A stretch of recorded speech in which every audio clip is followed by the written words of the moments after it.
since we visited Poisson. Maybe we should head over and have a look around.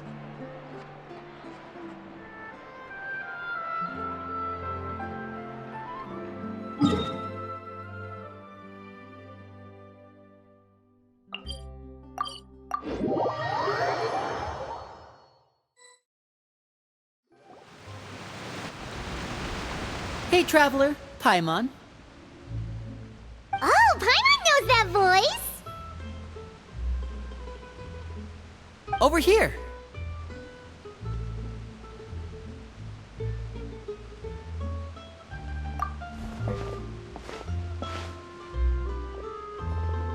To borrow one of the more popular turns of phrase at the moment, this appears to be quite the fated reunion.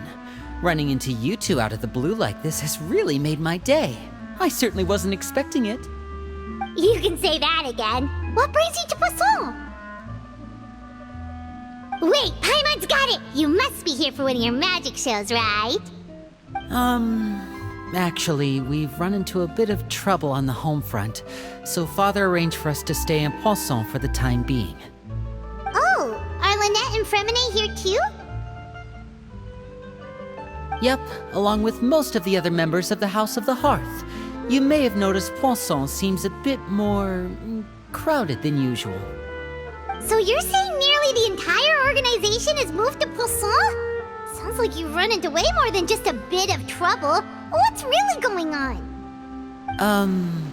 Well... Since the two of you are so curious, perhaps I can fill in the gaps.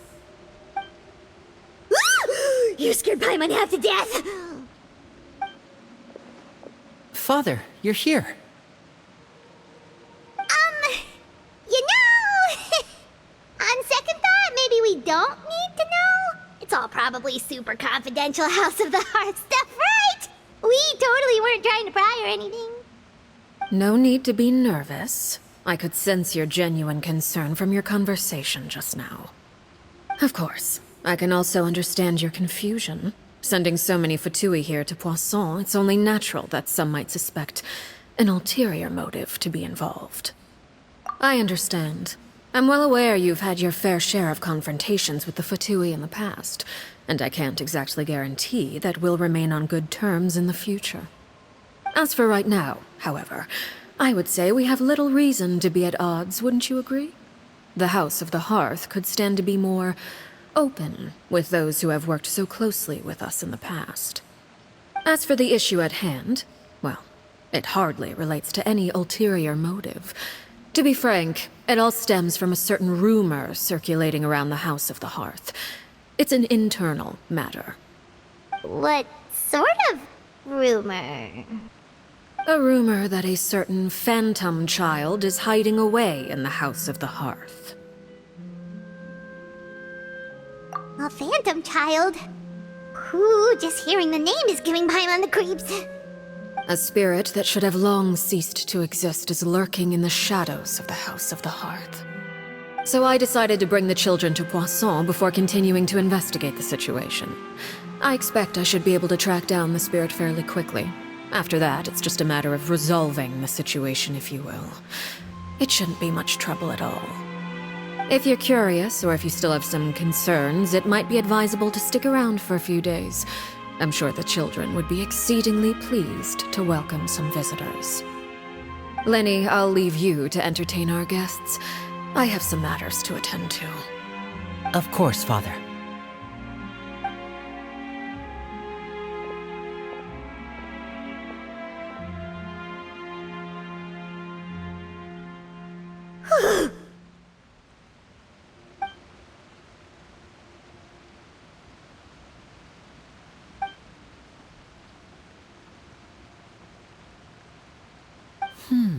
It has long been a dream of mine to invite you to our home and introduce you to my other siblings.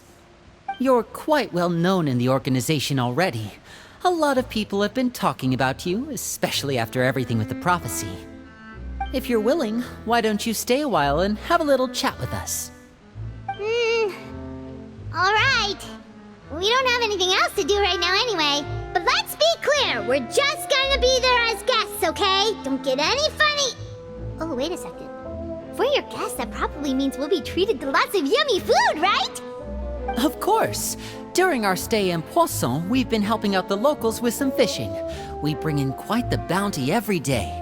In fact, today's the perfect chance for me to show you what I can do in the kitchen. Let's go. I'll take you to where we're staying.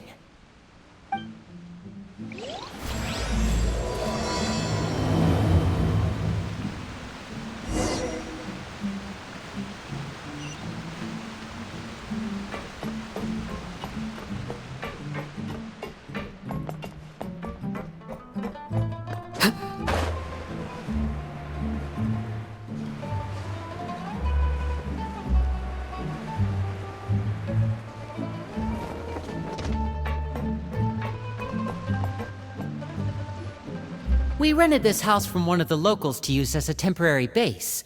I'll come back later and tidy up a bit. After that, it should be all ready for you to stay in tonight. Awesome, thanks! So, where are we off to now? Well, when I happened to run into you two earlier, I was actually in the middle of distributing some supplies. With this many people staying in Poisson, we have to bring in outside supplies every now and then. I should probably make sure the rest of these provisions get delivered. Otherwise, people might start to get antsy. Okay, we'll come with! There are all sorts of rumors about your organization floating around out there. Paimon's not sure if she could even take a wild guess as to what's true and what's not. But now that we finally have the chance to see a day in the life of the house, we can take a good look at how you operate! Well, you're more than welcome to come along. Just follow me.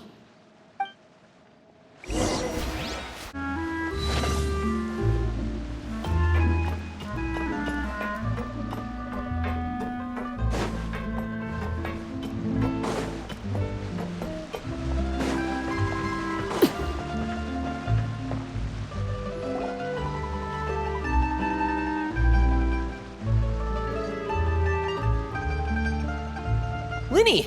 You're finally here! The supplies. I'm assuming you've... Brought them with me? Yep, here you go. Hello? Something caught your eye? It's the Traveler and Paimon! No way! Come here, everyone! Hurry! The Traveler and Paimon are here!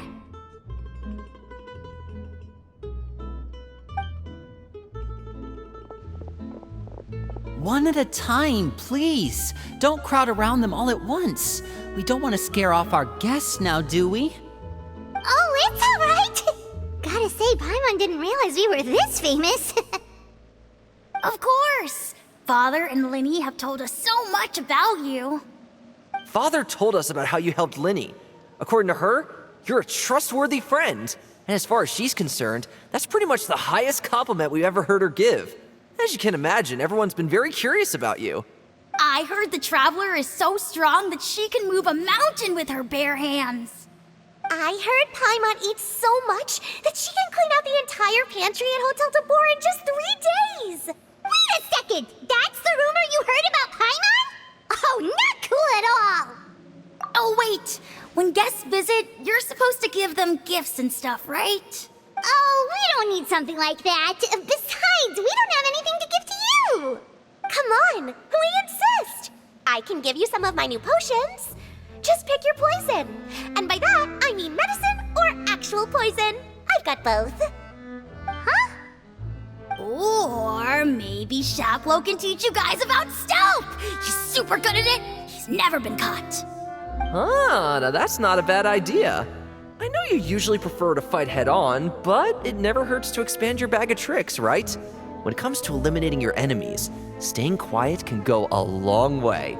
Trust me, I would know. I was poisoned not too long ago, and I'm still dealing with the after effects. So I'm not quite as good as I was before, but I can still give you some pointers. Wait, when you said gifts, I didn't think you meant poison and stealth tactics. But those are the best things we can give you. You don't like them?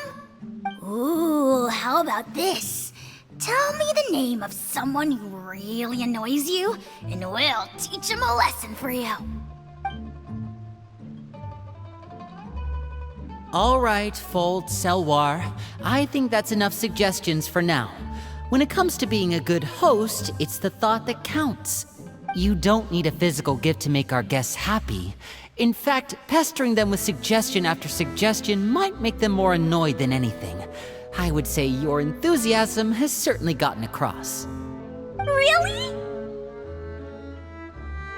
Awesome! It's been so long since we've had guests to play with. If there's anything you need, just let us know. Yeah, especially if it's poison or something. I've got all sorts of potions for that. Well, we'll talk to you all later. We've still got supplies to distribute. All right, see you later.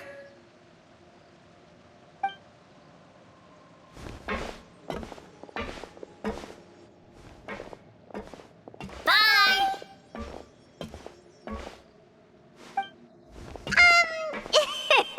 Lenny, about all that poison and stealth tactics talk just now. Scared you, did it? That kind of talk comes with being part of the House of the Hearth. When Foltz was really young, he strangled all of his family pets, just out of curiosity. He was labeled a dangerous problem child and was abandoned by his family. Elwar has an unnatural obsession with potions. Father has forbidden her from trying all the different concoctions she comes up with, but she still tries to test them in secret. You really have to keep an eye on that one. Chaplot is around my age. While I'm mainly responsible for collecting intelligence, he handles surveillance. He's very passionate about his work and has no reservations about taking on some very difficult missions. I know you two probably aren't used to that kind of talk, but I can promise you they only had the best of intentions. Things like stealth tactics and developing different poisons, they really mean a lot to them. They were just trying to share the best of what they could offer, that's all.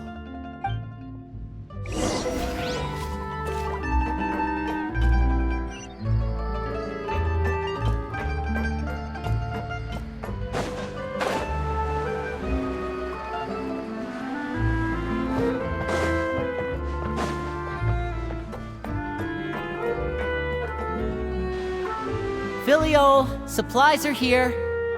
Thanks. And who are these two? Outsiders? Allow me to introduce you. This is the Traveler and Paimon. Oh, you're the famous duo I've been hearing so much about. It's nice to meet you. I heard you've traveled to all sorts of places. Is that true? Of course! We're making our way all across to that! Oh, good for you. You must be pretty familiar with Fontaine by now, then. Have you seen the new opera that started running recently? I think it's called... The 4,000 Thieves? Oh, this is the first we've heard of it.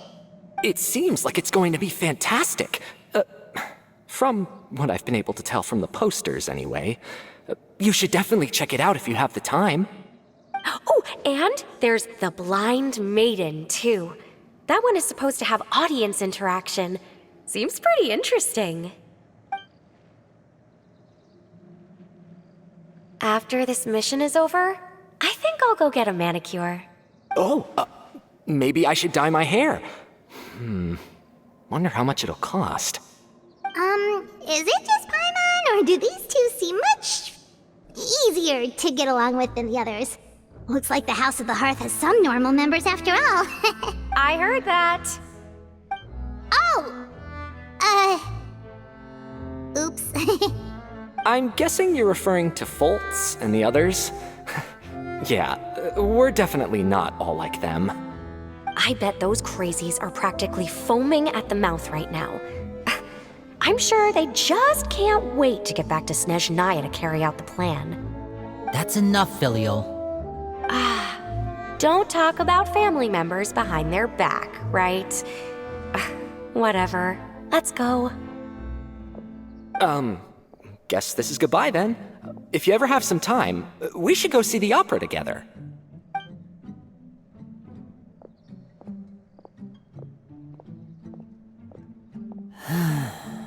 Well, that's it for the supplies. We should probably head back as well.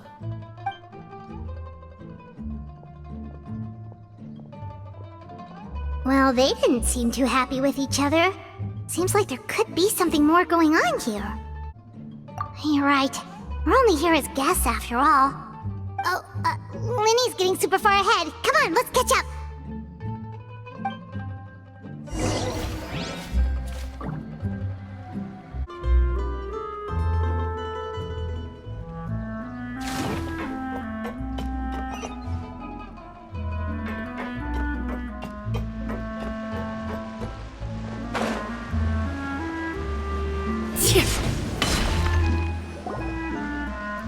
So, what do you think of the members you've met so far?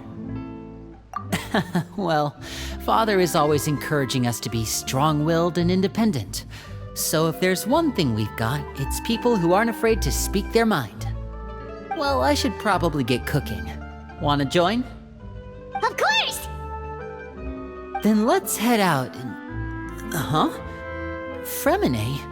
What are you doing here? Fremine,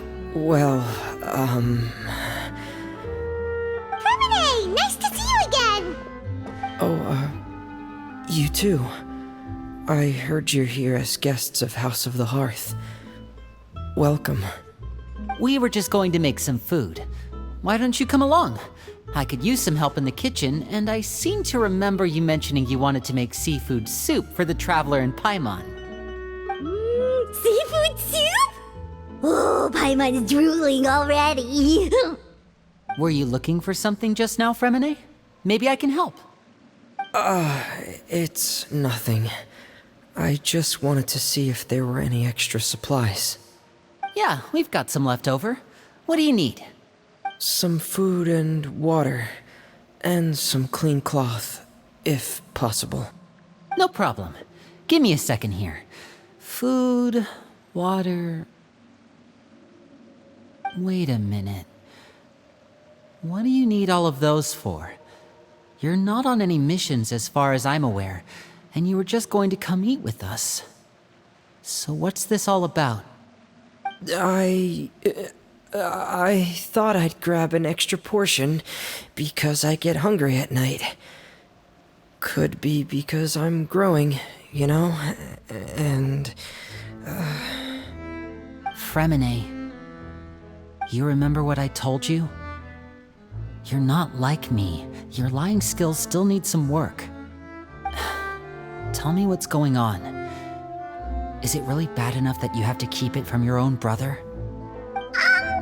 Maybe it'll be better if we gave them some space.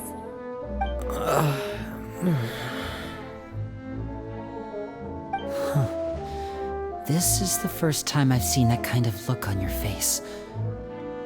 Whatever happened, does it have something to do with Father?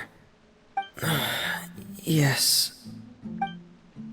Just follow me.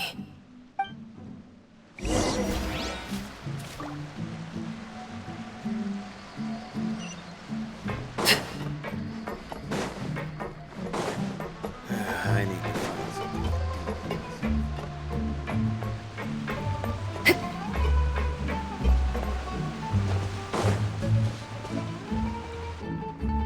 You're back! Oh, and you've brought some friends with you this time! Hello, my name's Linny. I grew up in the House of the Hearth. And you are? Hi, Linny. I'm also a child of the House of the Hearth, just like you. You can call me Clairvy. Clairvy? It's nice to meet you. Does that name ring any bells, Linny? No, not at all. That's not a name we have on our roster, I'm sure of it. What I'm not sure of, though, is how she managed to sneak in. She must be the phantom child Father's been searching for. From the looks of it, I'm guessing you were the one that found her, Fremine. You, haven't told Father, have you? No, I haven't told anyone. I've just been keeping her hidden. For how long? About half a month now. So ever since we got to Poisson, then. Do you have any idea what you're doing? I know what I'm doing. Really? Because from where I'm standing, it looks like you're hiding the very person Father has been trying to find. If Father finds out about this, everyone involved is going to be punished. You know the rules of the house, Fremine. I know you do. Father doesn't tolerate any form of betrayal. So why are you doing this? I've thought it through, and I just can't hand her over like that. Linny, don't you remember last year? Chaplot nearly died after getting poisoned during that one mission. He wasn't able to get back before the poison started taking effect, and not a single person was there to help him. That night, while I was sleeping, I heard a voice telling me to go save him. I opened my eyes, but I couldn't find the source of the voice. I thought maybe I was just hearing things, but I went to look for him anyway. Luckily, I got there with enough time to save his life. That feeling of being haunted, of hearing voices, it's happened many times in the House of the Hearth. I'm sure you've noticed. So what you're saying is, that was her? She was the one who spoke to you that night? Unless there are other spirits roaming around the House of the Hearth, I don't think there's any other possibility. If Clairvy were our enemy, it wouldn't matter whether she was a spirit or an actual child.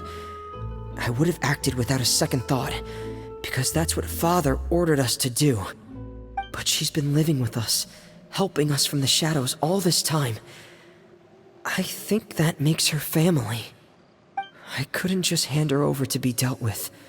Not when there's so much we still don't know. So what's your plan then? You can't keep her here forever. Someone is bound to find out eventually. I haven't thought that far yet. I don't want to disobey an order from Father, but I also don't want to put Clairvy in danger. Come with me. There are a couple things I'd like to say to you in private.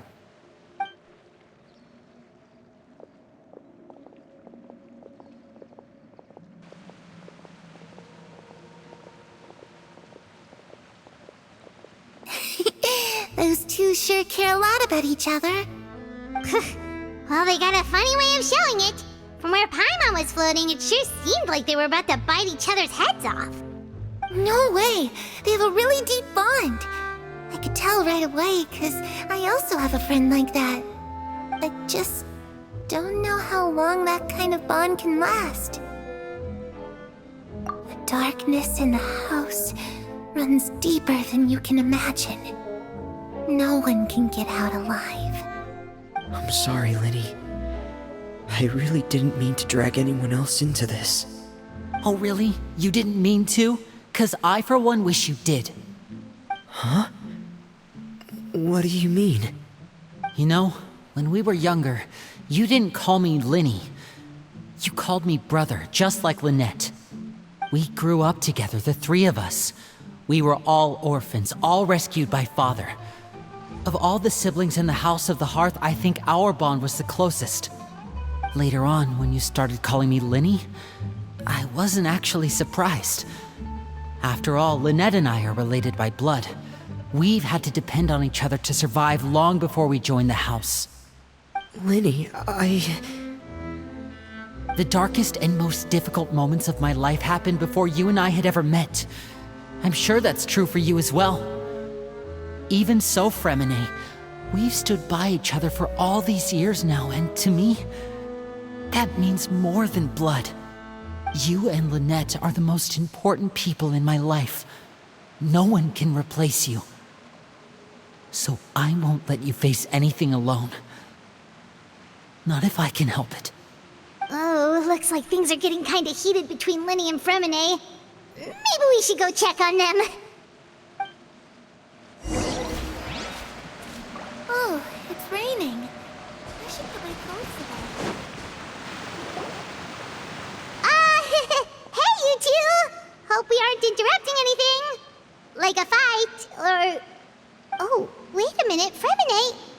You're not crying, are you? Is everything alright? everything's fine.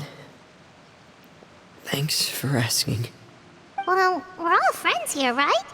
We We've been through so much together, so if there's anything we can do to help, just say the word. It's just a small family dispute. It's not something our guests should trouble themselves with. In fact, it might be better if your stay ended here. What are you getting at, Traveler? When guests are around, families are often on their best behavior. And any disputes are less likely to escalate. That's what you're trying to say, isn't it? I just... Thank you. I was really hoping to keep you out of it. But even if I could think of some other reason to turn you away, I'm not sure I could convince you. I know things could turn dangerous, so I promise you this. From now on, I'll protect you like my life depends on it. Me too. Well, back to the matter at hand then. If we don't plan on handing Clairvy over to Father, then our only other option is to solve the mystery of her identity before Father is able to track her down. That means finding out where she came from and what she's doing here. Then we can send her on her merry way and pretend like none of this ever happened. I've tried that already.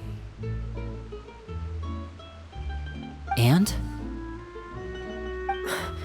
And... nothing. I tried taking her somewhere really far away, but... after some time, she just reappeared. She even came with us all the way to Poisson. It seems like wherever the house is, she follows. I don't know much about spirits. Do you two have any ideas? Let's see here. Paimon remembers hearing something like, if you fulfill a spirit's last wish before they died, they'll let go of whatever's keeping them here and return to the ley lines. Oh, it's just that Paimon doesn't really remember where she heard that, so it's not guaranteed to work or anything. Well, sounds like it's worth a shot. Guess that means we should go ask her about her wish. But first, Fremine, I need you to promise me something. What is it? I need you to promise me that this will stay between the two of us. We're the masterminds behind this whole thing. No one else gets involved. Can you do that for me? Of course. I promise. All right. Then let's seal the promise just like when we were kids. Fist bump on 3. Ready? 1, 2, 3. I swear.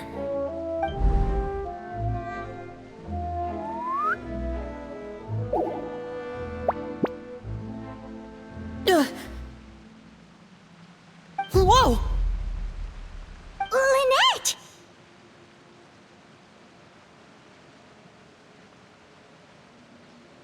But what a surprise! What brings you here, dear sister? And, when exactly did you get here?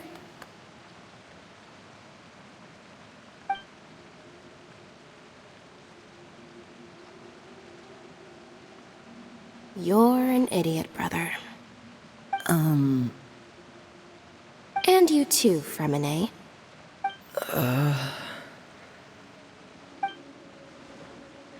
You 3, Traveler. And you 4, Paimon. Wait, what did we do? I've seen Clairvy around the House of the Hearth before. I hadn't seen her in Poisson, so I figured she must not have come with us. But it turns out, you were just hiding her. I heard you talking about your plan. Rather than steering clear of the situation, I'd rather fully join in.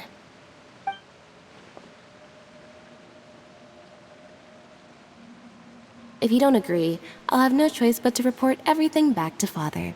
Simple as that. You're not giving us much wiggle room here, Lynette. Well, I guess we're all in this together then. After we talk to Clairvy, we'll figure out our next move. There's no time to lose. Let's go.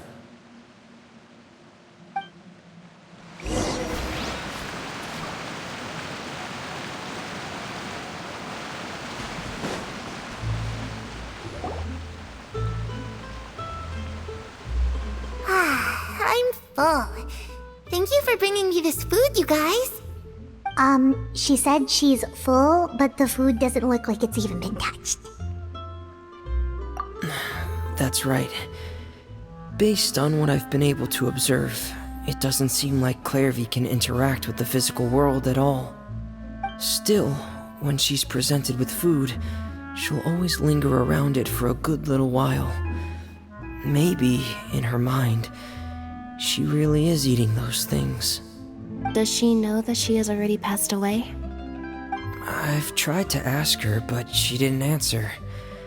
My guess is that she's just as confused as we are. Or maybe she couldn't understand the question at all. Clairvy, if you've got some time, I'd like to ask you a few questions. Sure. Oh, another new friend.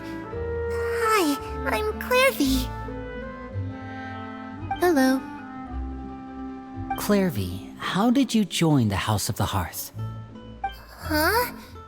Isn't it the same for everybody? The knave brings you here and then you can't leave. It's just that your name, it's not on the roster. And I've never seen you before. The roster? Oh, I get it now.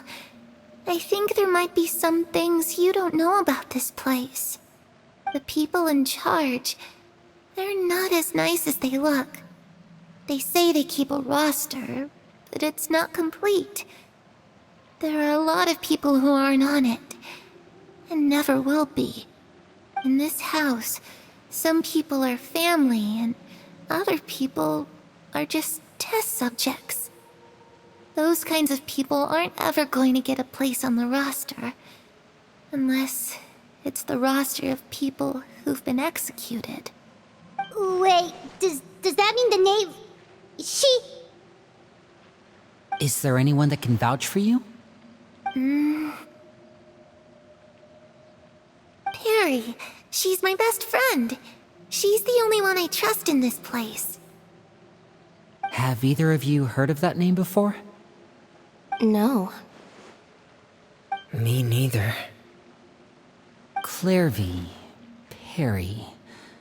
Neither of those names are on the roster. But it seems like she's telling the truth. Either that, or this kid's already got a bag of tricks bigger than mine. Maybe we should try a different approach. Clairvy, do you have a wish? A wish? It can be anything you want. Just imagine. It's your birthday, you're blowing out the candles, and your wish is...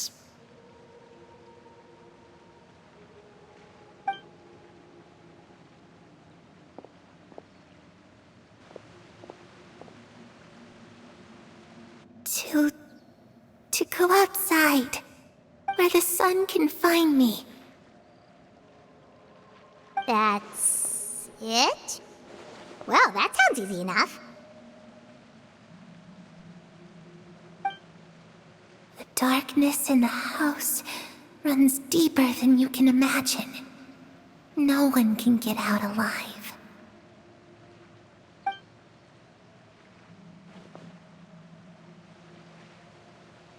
Okay, time to divide and conquer. Listen up, I've got a plan. I'll try and find a way to use basic illusory magic to take Clairvy outside and bring her somewhere with sunlight. Lynette, try and find the list of executions that Clairvy was talking about, and see if her name is on it. Fremine, you stay in Poisson. We can't be the only ones who've had run-ins with Clairvy. I need you to collect intel on everything she's said and done. Understood. I'll try my best. What about us? What should we do? I really appreciate your willingness to help, but this is a family matter. I don't want to drag you in too deep. It's too risky. Let me think. Since Father considers you to be guests, maybe you could stick by her side for a little while. You don't need to do anything except keep up some nice, casual conversation. Ah, Paimon gets it. You want us to distract her. I'll give you a magic bird. If Father suspects something, all you need to do is release it when she's not looking, and it'll alert me that something's wrong. Of course, that's only as a last resort. If Father doesn't seem to notice us, there's no need to make contact. We'll reconvene here tonight after all's said and done. If the worst-case scenario happens and we're discovered, just tell Father everything. We're not going to let our guests get punished for our own actions. That's where we draw the line. You too. Okay, this is where we part. Father should be at the beach nearby.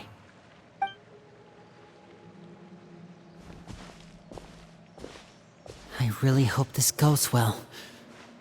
No, it has to go well. That's the only way this can get resolved.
It's the knave!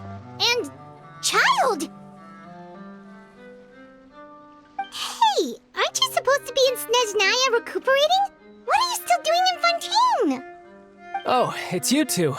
I didn't expect to run into you here. I was unconscious for quite a while after the fight in the Primordial Sea. After I woke up, I realized I was being taken back to Snezhnaya, and well, I couldn't have that now, could I? Not when I've still got unfinished business here in Fontaine. So, I mustered up all my strength and made the journey back on my own. What sort of unfinished business are we talking here? It has to do with Skirk, my master. I really wanted to meet up with her, but by the time I got back, she had already left. I still have so many questions for her. Without any other leads, all I could do was ask the knave to help me track her down. She must have left behind some traces from her time in Fontaine. Oh, okay, so have you found any clues? Unfortunately, no. While the House of the Hearth is adept at collecting all manner of intelligence, certain existences can still manage to escape our purview. Basically, unless Master feels there's a need to meet with me, she's not going to be found. But that problem has an easy fix. I just need to become stronger, and then... Paimon thinks you should focus on getting better first. The worst of it is over. It's all thanks to that one kid from the House of the Hearth. Elwar, I think her name was. She gave me a bunch of random potions to drink. They didn't go down easy, let me tell you. Pain and chills all over. But they really did help speed up my recovery. And that's good, because it looks like I really do have to head back this time. The old man's been putting the pressure on me. He sent someone to tell me I'm needed for some sort of project. Project Stuja? Yeah, that's the one. I heard Regrader's involved too. I'm not looking forward to having to listen to all his monologuing, that's for sure. Hey, maybe you could think of a way for me to stay in Fontaine for a little longer. Helping Linny and the others brush up on their fighting skills would be far more interesting. If you and I could spar, that would be even better. I've been waiting for a chance to see you go all out. And what a sweet little daydream that is. But I also have a role to play in all this. I'll be leaving Fontaine shortly as well. Besides, considering how little they see fit to step outside the homeland, being called on to return to Snezhnaya by such illustrious dignitaries, what a great honor. Wouldn't you agree? One I could do without, I'd say. Is it just Paimon? Or does it kind of seem like they're... So, dear guests of the House of the Hearth, to what do I owe the visit? Well, we just... right! We're super close to Linny and the others, but we still don't know much about you! Is that so? Introductions have already been made, have they not? Oh, well, you see? There's only so much you can learn about someone from a short introduction. At least tell us something a little extra, like... Why do you call yourself Father? Huh, good question. I'd also like to know. The fact that you have to ask tells me our intelligence work has been quite successful. Telling you the answer to that question would only serve to undermine that success. And we can't have that, now can we? Spoken like a true diplomat. That was some expert sidestepping right there. Well, if there's nothing else, I think I'll take my leave. I still have a small matter to resolve at home. Wait, don't go!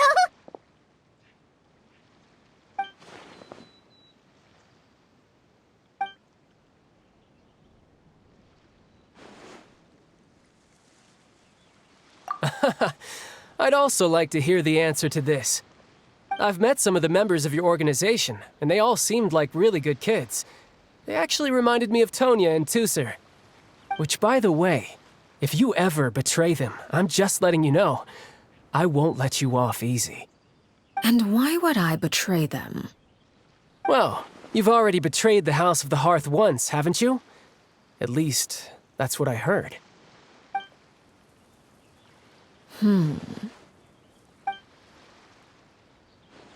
Okay, I admit. That's just what the old man told me. The rooster, I mean.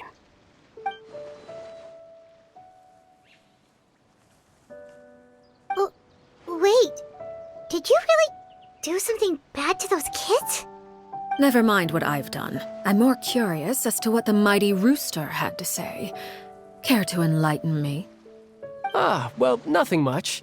Just some stuff about you taking out many other members of the House of the Hearth, and even going so far to attack your own family. I see. Huh. Based on your reaction, I'm guessing it's all a bunch of lies. Hardly. I don't appreciate his particular turns of phrase, but I suppose he didn't say anything untrue. Although, it would be more accurate to say that there is a certain level of prejudice involved, but I don't intend to clear that up just yet. Prejudice has a funny way of concealing the real truth behind certain things, an attribute that I find to be quite advantageous.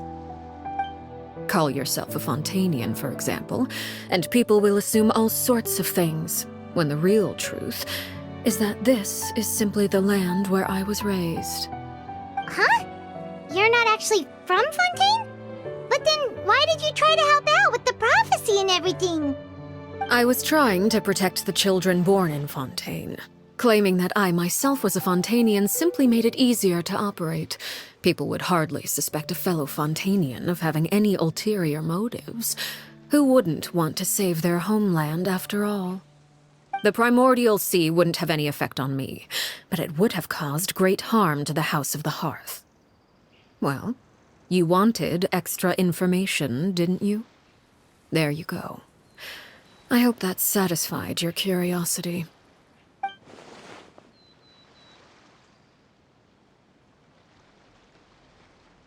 So, you stayed in Fontaine for the kids.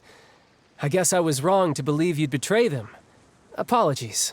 Looks like I was holding on to some prejudices myself. Good. Like I said, I like it when others have misconceptions of me. Actually, while I was recuperating at the House of the Hearth, there was something else that really caught my attention.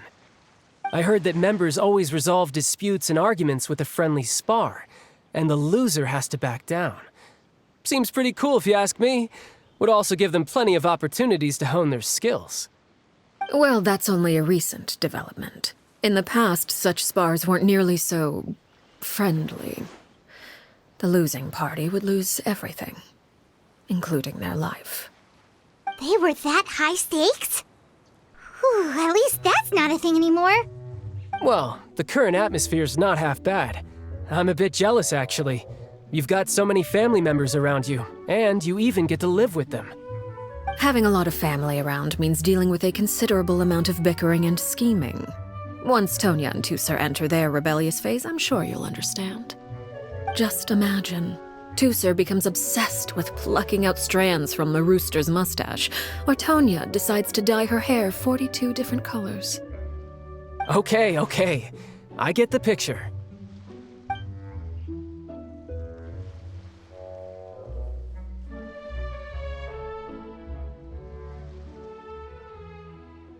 Well, would you look at the time? I should probably get going. Traveler, Paimon, I'm not sure where our paths will cross next, but the next time we run into each other, we should definitely try and find some time to spar. Again, maybe this is a conversation we can have when you look less like you're gonna keel over. All right. Well, thanks for everything, Arlecchino. No thanks necessary. You also played a part in obtaining the Gnosis. I would say we can call ourselves even. I like the sound of that. Well, I'm off. See you all some other time. We should probably get going too. Do you want to head back with us? Oh? You want me to leave so soon? Well, you see, I'm rather enjoying the evening breeze. If you don't mind, I think I'll stick around for a bit. I have some things to think about. Apologies for not attending to you like a proper host. Please forgive this slight. I do hope you'll have a pleasant stay. We managed to keep her distracted until nightfall. Good thing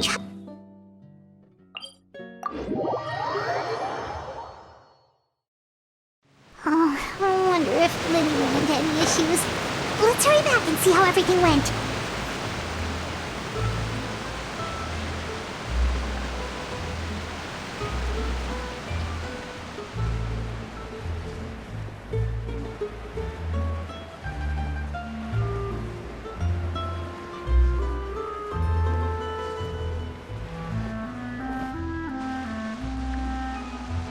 Lenny, how did everything go? Well, long story short, we ran into a small issue. Clairvy can't go into the sunlight. Everything was fine at first. She followed me up to the surface just like I told her.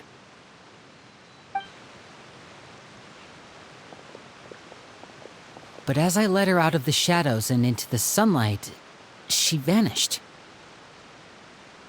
I turned around and there she was, standing at the edge of the shadows, silently watching me. Huh. Maybe she's afraid of sunlight, or... No, it wouldn't be her wish if that were the case. Well, we could always try pushing her into it. Oh, true. I've pretty much tried it all already. Nothing worked. Eventually, the sun went down, so all I could do was bring her back here. How did it go with you, Lynette? Good. I've got the list. It's right here. Really? Well, what are we waiting for? Let's take a look!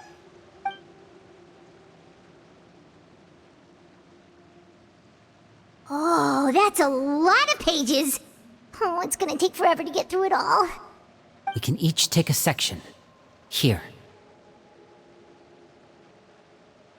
La Pouillade, L'Endroit, Chambel, Horaire.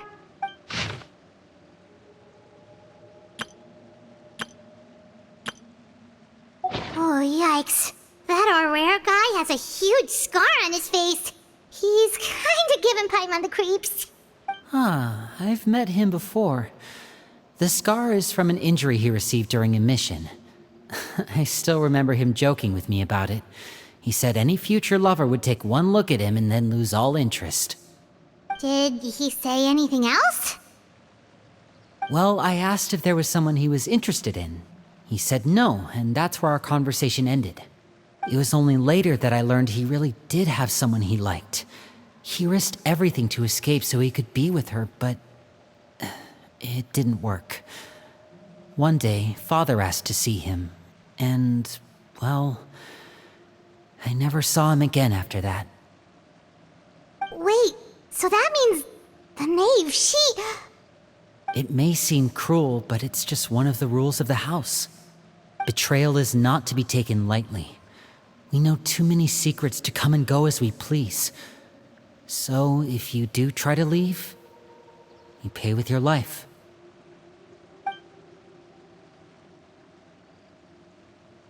Her name's not here, huh?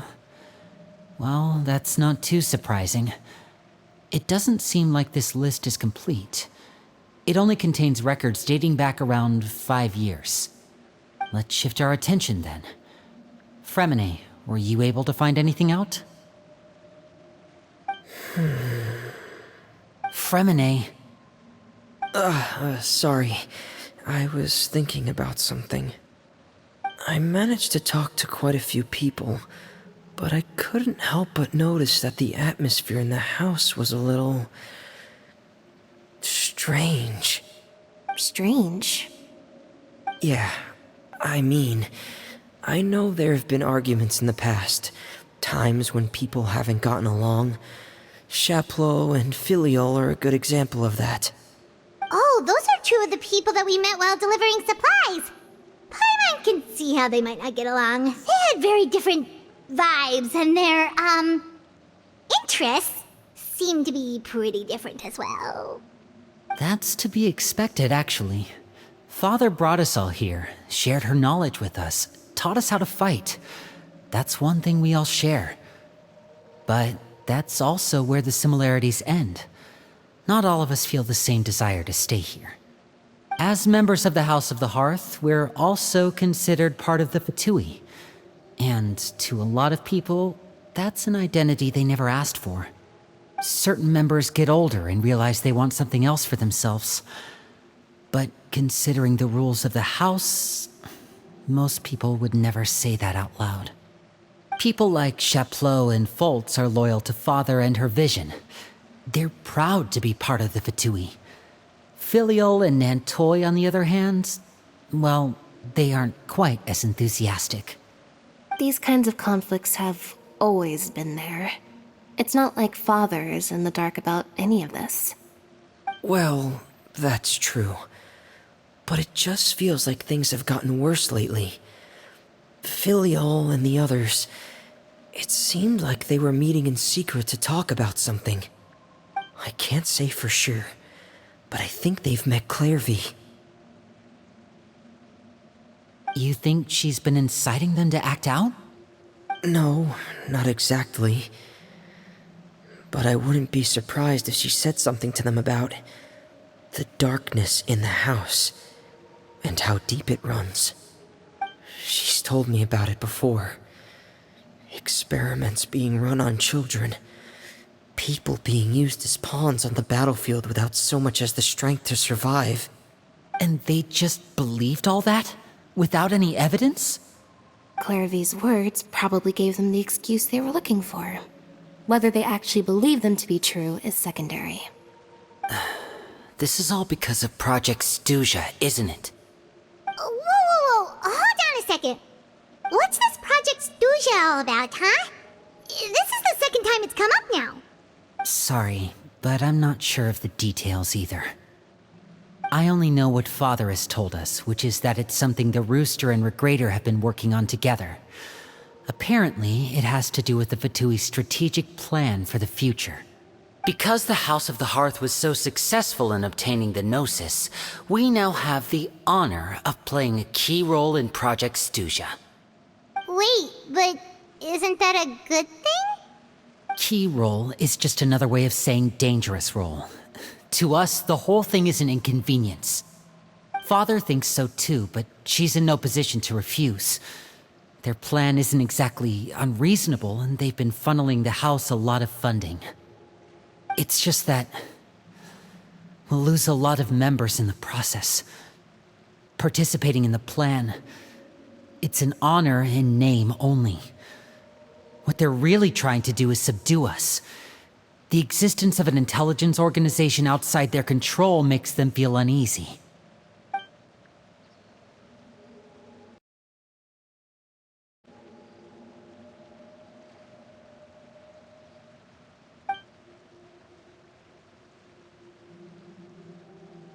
Okay, super complicated top secret Fatui business aside, what does all of this have to do with the conflicts you were talking about earlier? Paimon doesn't get the connection. External pressure has a way of exacerbating internal strife. You can't overlook the power of fear either. People are afraid of dying, and that fear is often the impetus for a lot of stupid decisions. I thought resolving the Clairvy situation would make everything go back to normal.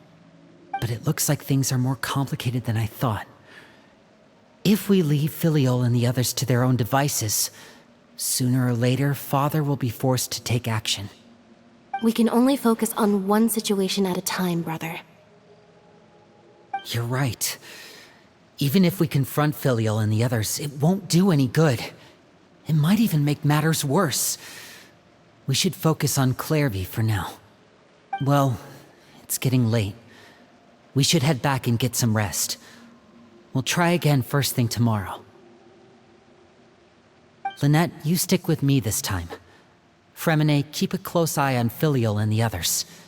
Make sure they don't do anything they'll regret. Good work today, everyone. Have a good night, and I'll see you tomorrow.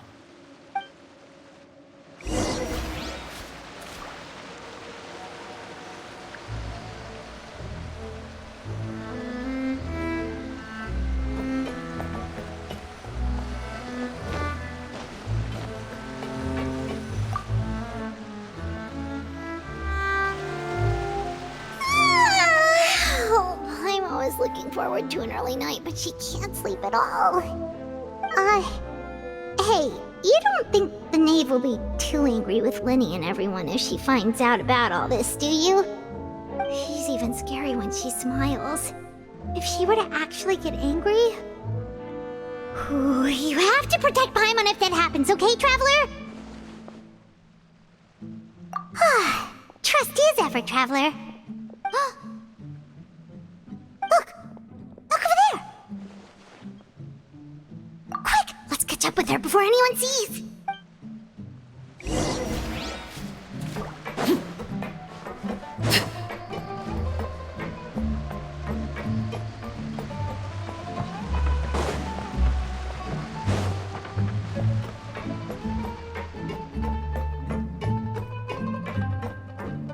Over there!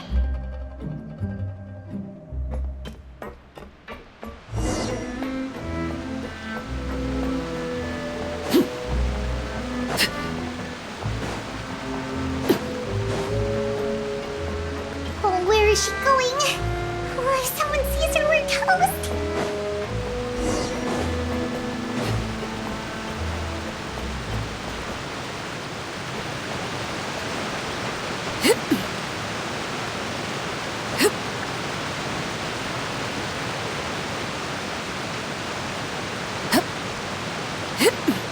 Oh, look! She stopped!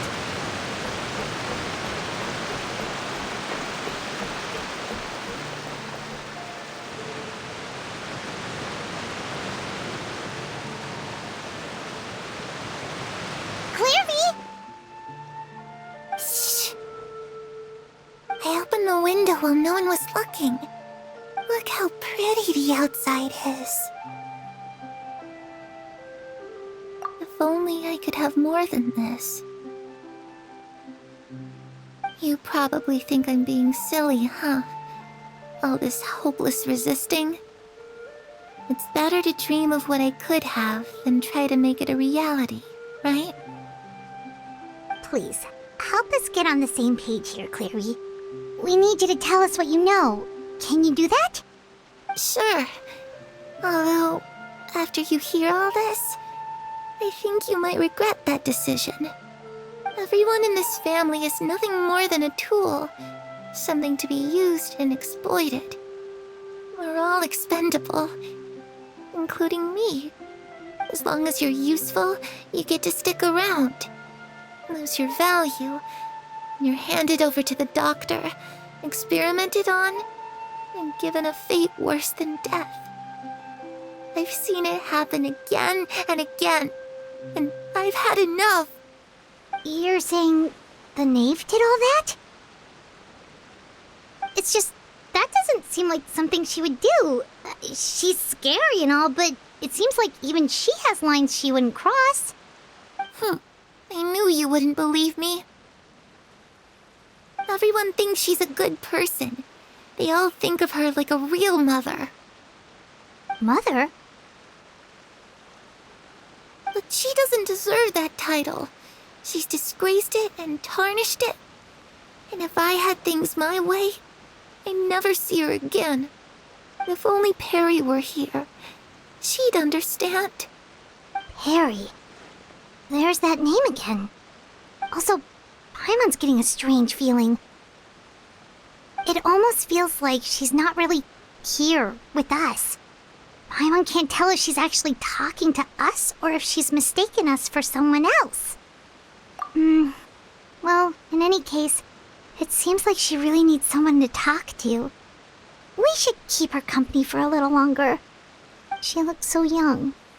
But it seems like she's been through a lot. It's getting windy. I should close the window. Ooh, look at the moon. Isn't it pretty? Hey, wanna hear a secret? I heard that if you look up at the night sky in Snezhnaya, you can see the aurora. It's supposed to be super pretty. Even prettier than the moon tonight. Perry and I promised each other that once we're older, we're gonna go see it together. But I can't find her. I'm worried she's also been... No, that wouldn't happen to her. She's special. Mother likes her a lot. I should really go talk to Mother, but we just fought. She doesn't want to see me, and I'm too scared to face her. What should I do?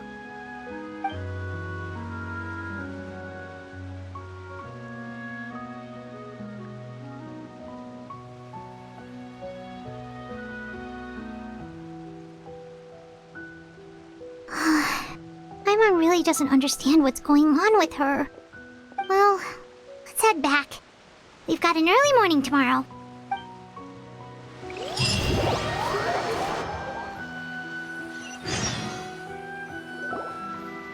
All right, looks like we're all here. Let's go ahead with the plan. Oh? What is it? What makes you ask that? Well, we kinda ran into Clairview last night, and that's what she told us. We met the doctor back in Sumeru. He's super dangerous, and he's done all sorts of bad things.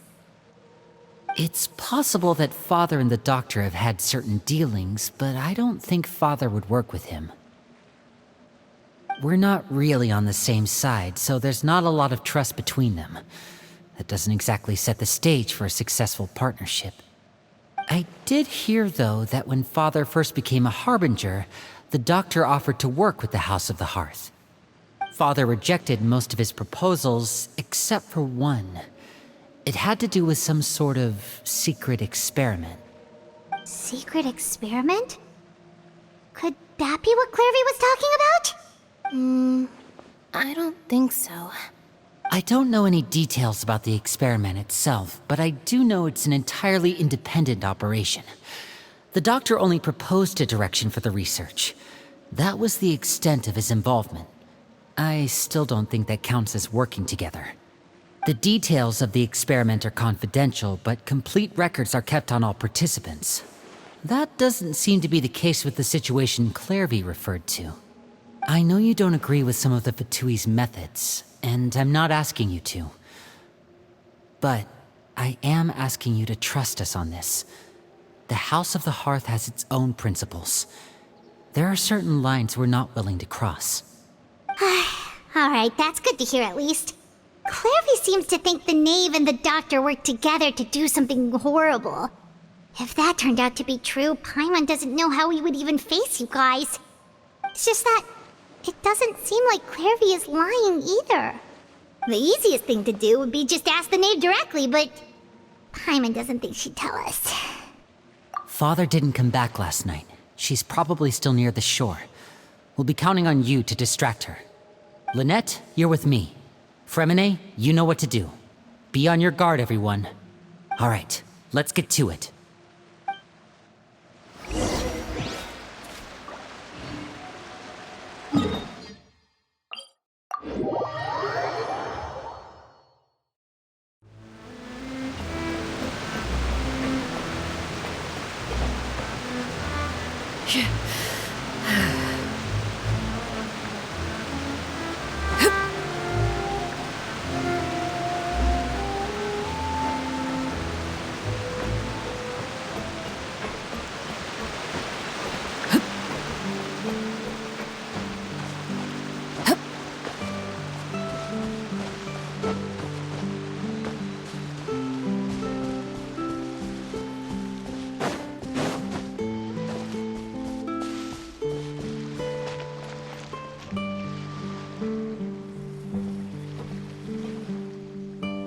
Ah, it's you two again.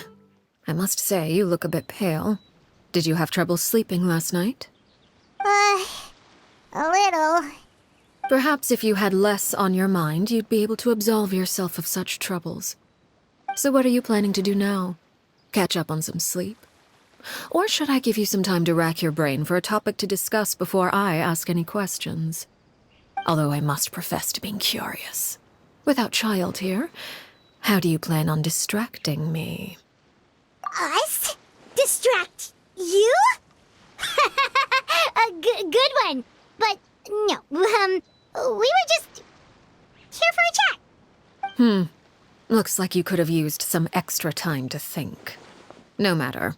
If you don't have any other plans, why don't you accompany me somewhere? Don't worry.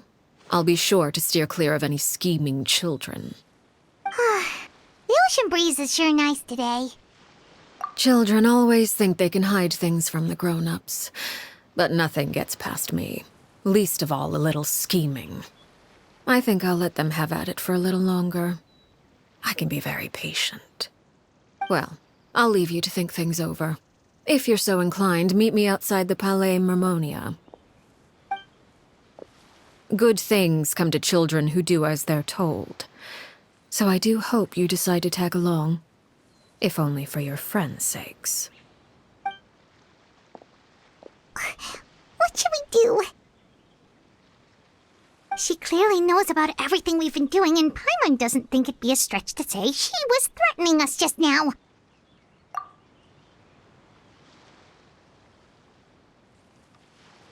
Oh, good idea.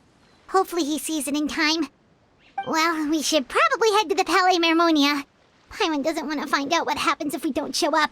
Based on what the knave was saying just now, it sure didn't seem like it'd be anything good. Okay, then we probably shouldn't keep her waiting. It seems like Linny and the others are on thin ice, so let's do our best to not get them in any more trouble.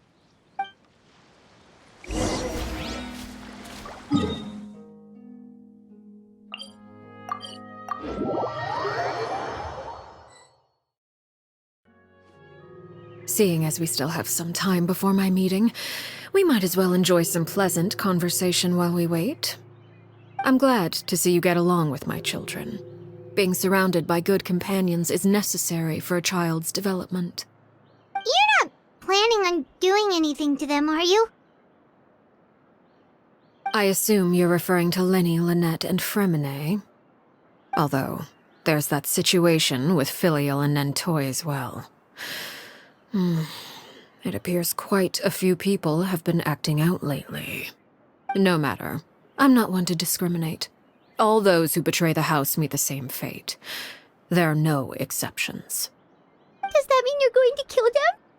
Oh, are you here to beg for their lives?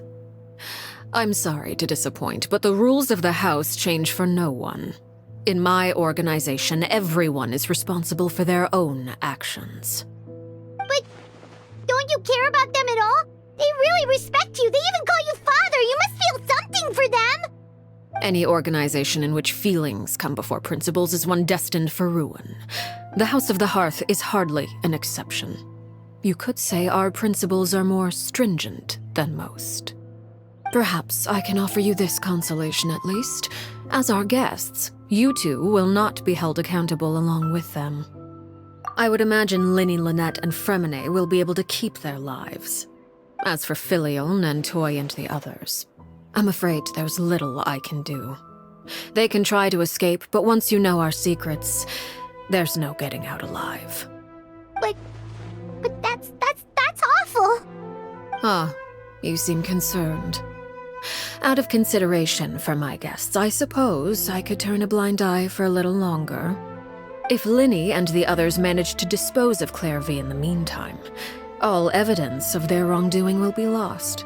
In that case, I could hardly punish them for something I couldn't prove. If their efforts are unsuccessful, on the other hand, all will be held accountable, and the punishment will be severe. Of course. Oh, and here, I believe this belongs to you. Do try and keep better track of it next time. It takes a considerable amount of time to train a bird like this. It would be such a pity if you were to lose it. Permanently. Wait, where did you get that? Well, I'm afraid that's all the time we have to chat. Now, for the matter at hand. I asked you to meet me here because I have business at the Palais Mermonia. It has nothing to do with you, but I think it would be prudent for you to stick by my side for the time being. There will always be time later to run off and tell Linny what you've learned. Well, time to go. Looks like we wrapped things up just in time.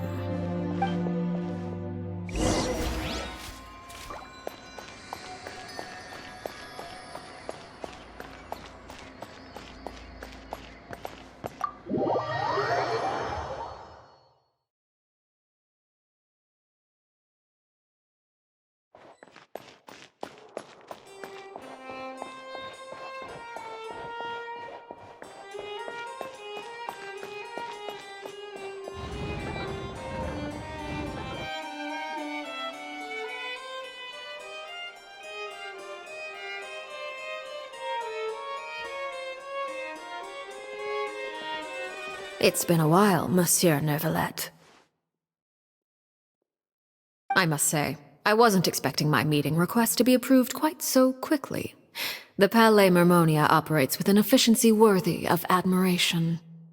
It is only right that an esteemed diplomat such as yourself should be afforded the proper level of respect. Although, if I may speak plainly, I must confess that I did not anticipate we would have the occasion to meet again after presenting you with the Gnosis. I see you've brought the Traveler and Paimon with you as well. If I may inquire as to the purpose of your visit. I'll be departing Fontaine shortly. There is, however, an outstanding matter that I would like to see resolved before I go.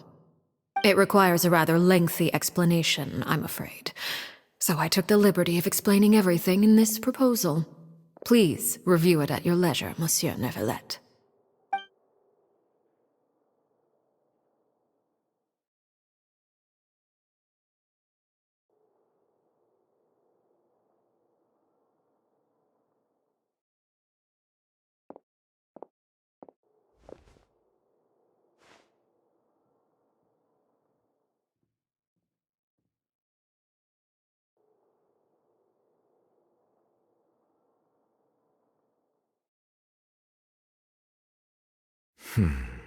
I understand your request.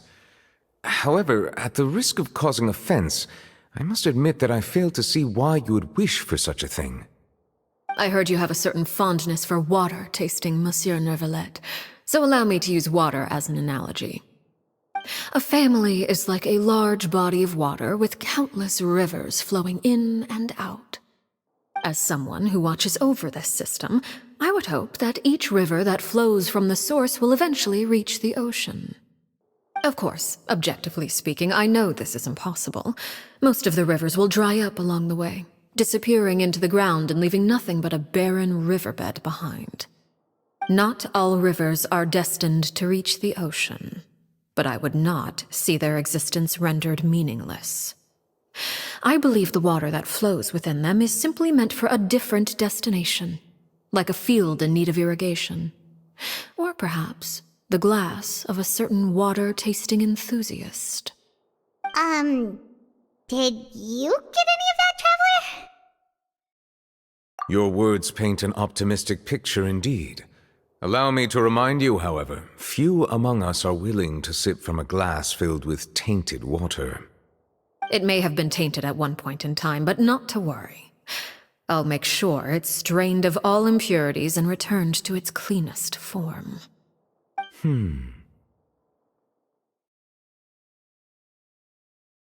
I seem to recall there being a transactional aspect to your proposal. Perhaps you could expound on that? If you accept my proposal, Monsieur Neuvillette, I will gradually withdraw my forces from Fontaine. And, unless absolutely necessary, I will no longer carry out any special missions within Fontaine. I presume I can take your words to mean that, in the future, cases similar to the Tartuffe assassination will cease to cross my desk? Tartuffe? Ah, that thief who embezzled funds from all those charities, you mean? My deepest condolences to his family, but without any evidence, I cannot imagine how the House of the Hearth might have been involved in his passing. Of course, if you accept my proposal, Monsieur Neuvillette, I'm sure certain measures could be taken to reduce the frequency of such troubles. You choose your words carefully indeed. In that case, I am inclined to accept your proposal. My thanks for your generosity, Monsieur Neuvillette. Well, with that settled, we should be going now. I took the liberty of bringing along 2 bottles of spring water from Snezhnaya for you to enjoy. I do hope I get the chance to hear your impressions. Perhaps at our next meeting, yes? Indeed. I trust you would not overlook your commitment in the meantime. All right, Traveler Paimon. Time to go.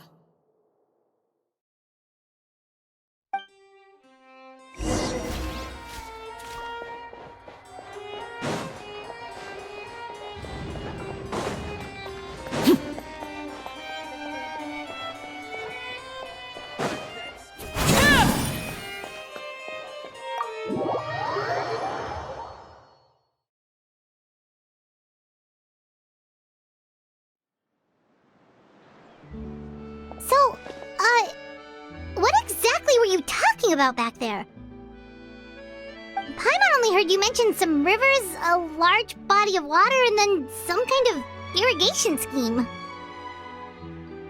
You really want to know? I would imagine there might be more pressing concerns at the moment. Lenny, Paimon really hopes everything's going okay.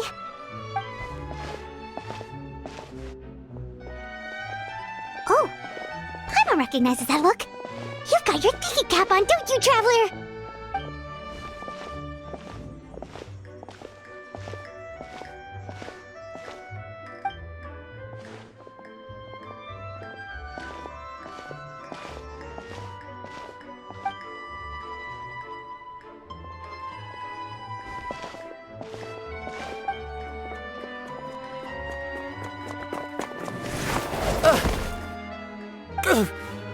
Oh, shoot. Are you alright? Oh, jeez. I'm so sorry. I was so focused on selling these papers, I wasn't looking where I was going. Well, let me make it up to you at least. Here, take this paper. On the house.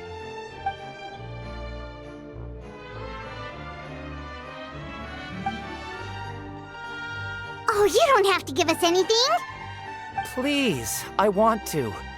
It's not like I'm short on supply. It's my fault, really. I was just trying to bring home some extra mora for the family, but I bit off more than I can chew. I haven't had many takers today, so I'm still swimming in papers. What's going on here? Nothing much. I just ran into your friend here on accident. I should probably get going, actually, so...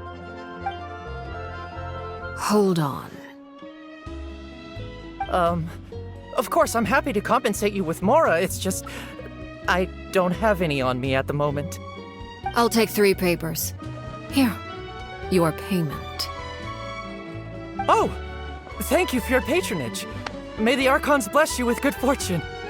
If only I had the chance to run into such generous customers every day. I should probably just take on a smaller inventory though, right? I'm getting married soon, so sometimes it's hard to not get ahead of myself. Anyway, I should head out. Goodbye! Well, now that my affairs are settled, we should take the boat back to Poisson. We've even acquired some light reading to enjoy along the way. Actually, why don't we stick around for a little longer? Paimon just realized how hungry she is. She can't head back to Poisson on an empty stomach.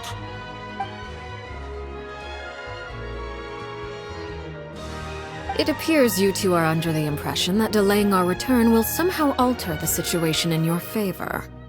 I'm sorry to ruin your fantasy, but your efforts are meaningless. That being said, I could be persuaded to give Linny some extra time. I just have one condition. If you agree to my request, I'll even answer some of your questions. You're quite curious about Claire V, are you not? And my relationship to her. Wait, why are you being so generous all of a sudden? You're not gonna ask us to do something bad, are you? You overestimate yourself. You don't have the talent for bad things. Then what can you possibly... The most important consideration in a negotiation is that both sides receive something they want. Demands and threats only get you so far. Wonderful. Here it is. When the time comes, make the choice that you deem most appropriate in the situation, and lend your help to the House of the Hearth. Okay, sounds normal enough. But what do you mean, when the time comes? When is that supposed to be? That is for you to decide. Then we have a deal. Follow me.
What is this place? Somewhere long forgotten by everyone. It used to be a grand building. Now it's nothing more than a pile of rubble. No one comes here anymore, nor does anyone care about what once happened here. Although, this place does have something to do with the story I'm about to tell you. It was before I became a Harbinger, and before Linny and the others joined the House of the Hearth.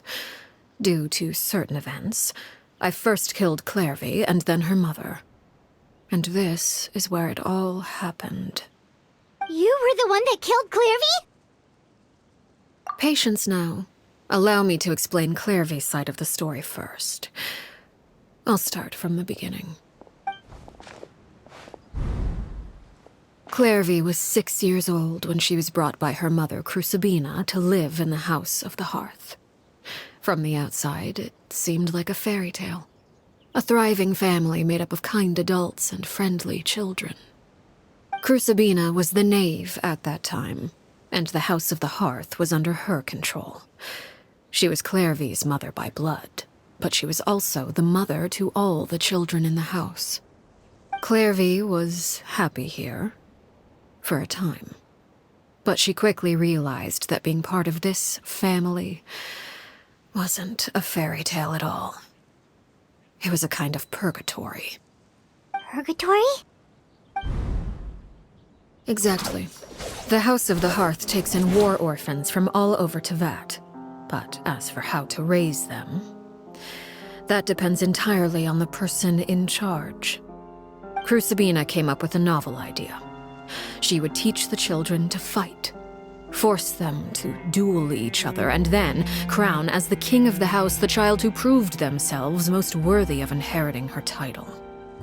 It's difficult to estimate the number of children who died or were maimed in the process. There's little I can say about the ones who died. The ones that emerged with permanent injuries, on the other hand, well, they still served a purpose. They would be handed over to the doctor to be experimented on, or sent away on dangerous missions. Nothing more than tools to be used and then discarded. So those were the experiments Clairvy was talking about. But what actually happened to her? You said that Clairvy was Crucibina's daughter, so if Clairvy tried to convince her to stop what she was doing, Crucibina probably would have listened, right? Despite being Clairvy's mother, Crucibina cared little for her daughter. She forced Clairvy to join the House of the Hearth only as a means to demonstrate her own impartiality as a mother, to prove that she treated all her children equally. Clairvy did try to convince her mother to change her ways, but it was to no avail. After her efforts failed, the only other option was to rise up and try to fight back. Unfortunately, the other children had already been thoroughly indoctrinated into the illusion of happiness Crucibina had created. Of course, there was one exception. Someone Clairvy's age who knew the truth about the House of the Hearth. Her name was Peruere. Wait, the friend that Clairvy mentioned? Friend, huh? I suppose we can call her that for now. Clairvy was a cheerful and passionate person with a tenacious spirit. Peruere, on the other hand, was rather cold-blooded. Her cold-blooded nature allowed her to see through Crucibina's facade. Yet, it was also this cold-bloodedness that prevented her from acting against it. At least at first. While Clairvy longed for freedom, Peruere was convinced that, amid all the fighting and violence, she would make it until the end. Despite their differences, the two became fast friends, united by their knowledge of the truth. Clairvy told Peruere that she hoped to create a real family, where no one would be killed or sacrificed.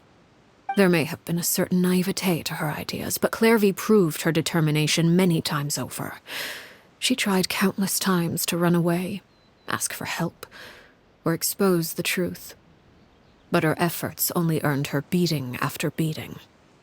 The only thing that kept her going was her strength of will. Even with her body racked with pain, she would still stand on her tiptoes and open the window at night. She and Peruere would look out at the moon together, a fierce longing for freedom shining in her eyes. But one day that light simply vanished. Oh no. What happened? Her hopelessness resulted from a culmination of things. 10 years had passed. 10 years worth of failure after failure. She and Peruere weren't children anymore, but finding any chance to escape still seemed as hopeless as ever.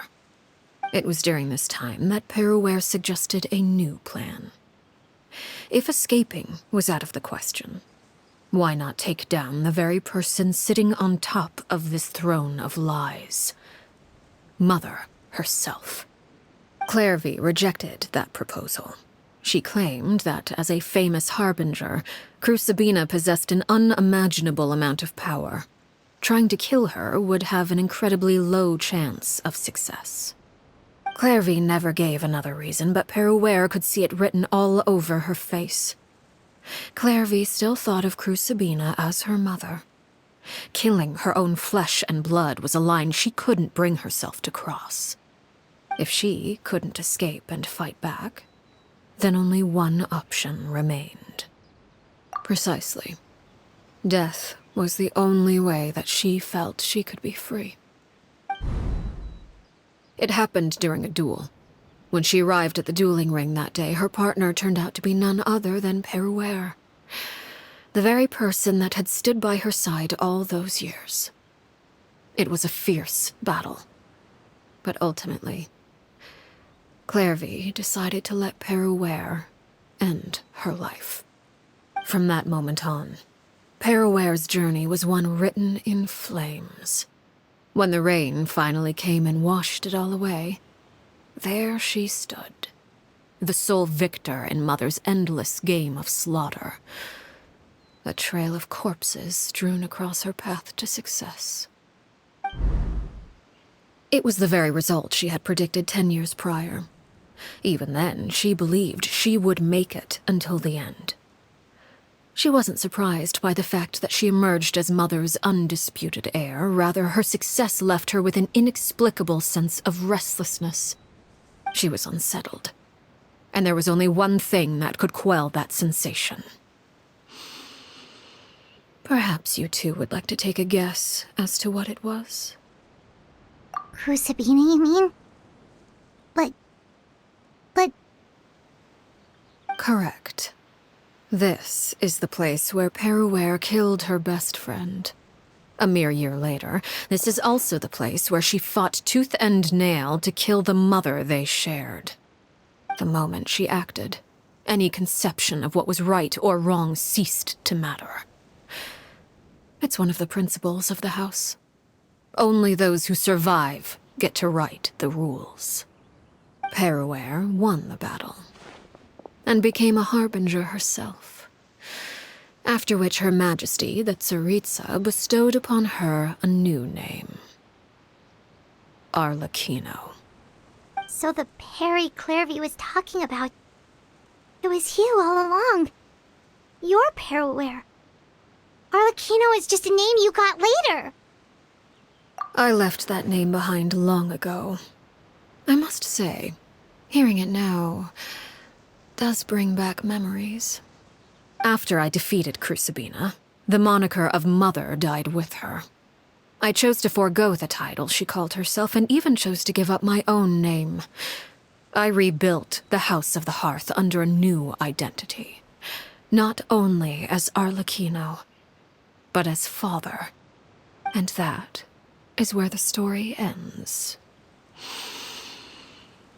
Any more questions? Yeah. Based on what you just told us, Clairvy wasn't a little kid when she was killed.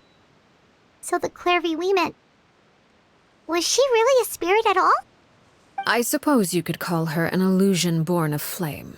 Her existence is like ashes to a fire. Something left over in the wake of blaze and ruin. You see, a certain power runs through my veins. It's not unlike a curse.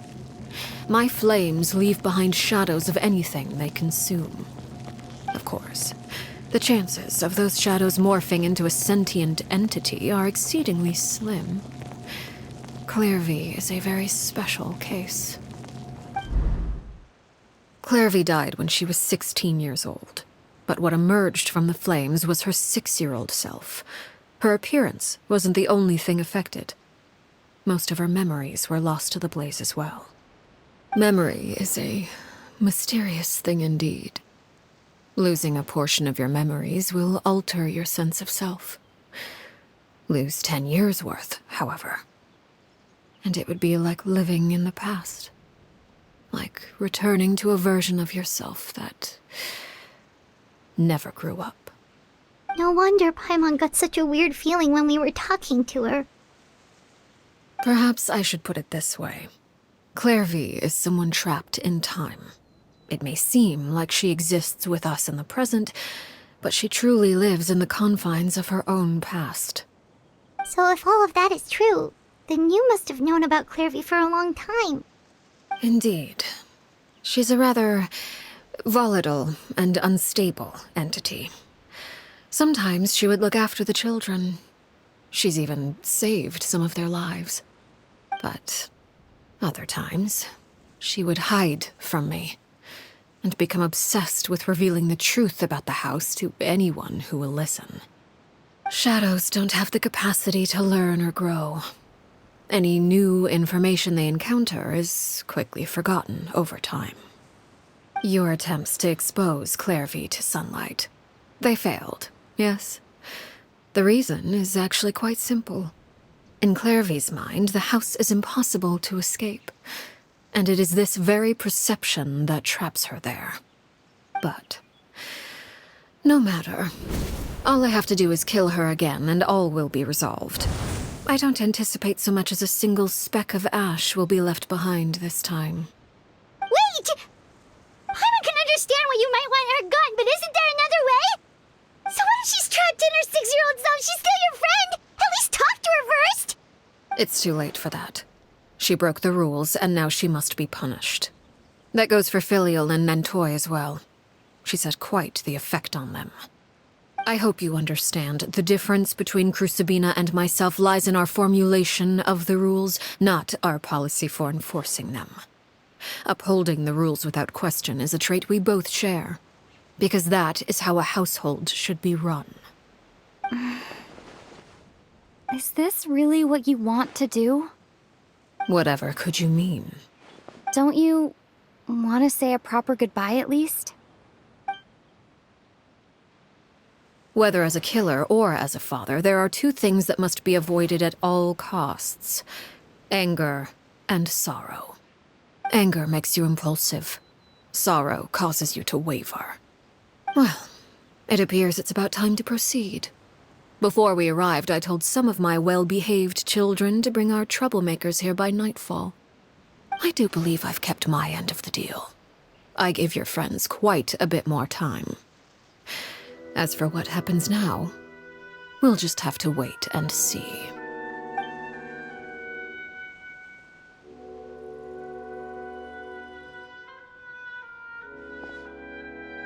Here they are, Father. Oh, you gonna execute him? Seeing something like that would actually be a first for me. Lenny! I'm sorry. I heard about how you helped buy us more time, but I still failed. I couldn't find a way to fulfill her wish. Huh? Are you... Perry? Indeed, it's been a while, Clairvy. Perry! Shh, stay right there. I'm sorry to postpone our reunion, but first I believe certain scores need settling.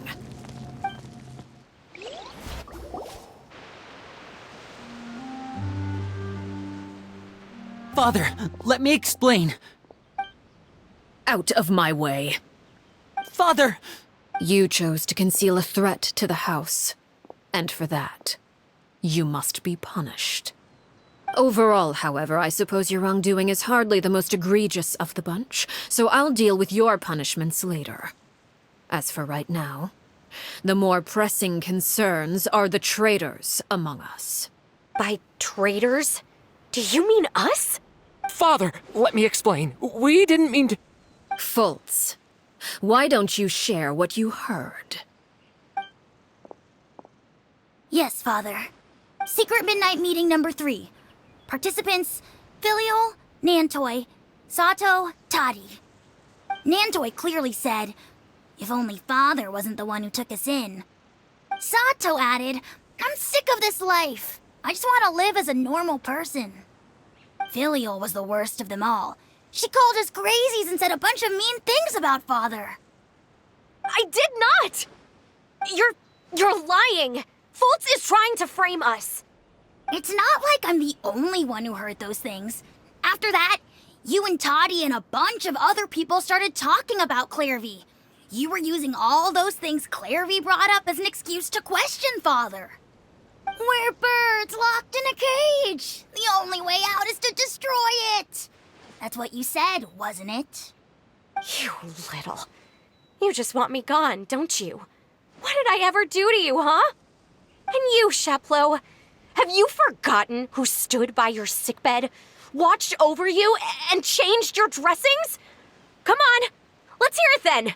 What's your reason for all this?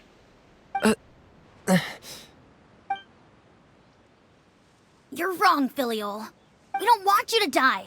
You're our family. Liar. You wouldn't be doing this if that were the case. So why? Why have you backed us into a corner? We all live in the House of the Hearth. You know the type of work we do, Filial. A single betrayal can cost dozens of us our lives. It's not like it's never happened before. That kind of thing is hard to forget. That's why the House of the Hearth cannot tolerate any form of betrayal. Ever since we came to Poisson, you've had 7 secret meetings. A lot of the things you talked about really crossed the line. You've been spying on us for half a month? Wait a second. Now that I think about it, the move to Poisson was just a way to make it easier to spy on us, wasn't it? Because we were all in one place. You've had this planned all along. Filial, Nantoy, I'm sorry. I owe you both my life. I owe Clairvy too. If it weren't for all your help after I got poisoned, I wouldn't be standing here today. If this were any other situation, I would do anything to repay that kindness, even if it cost me my life. But rules are rules. I'm sorry. My hands are tied. Why? Why? That's enough, Filial. We made a mistake, and we should own up to it. We broke the rules, plain and simple. And now we have to face the consequences. I'm sorry, Chaplot. Fultz. I'm sorry, Father. We accept our punishment.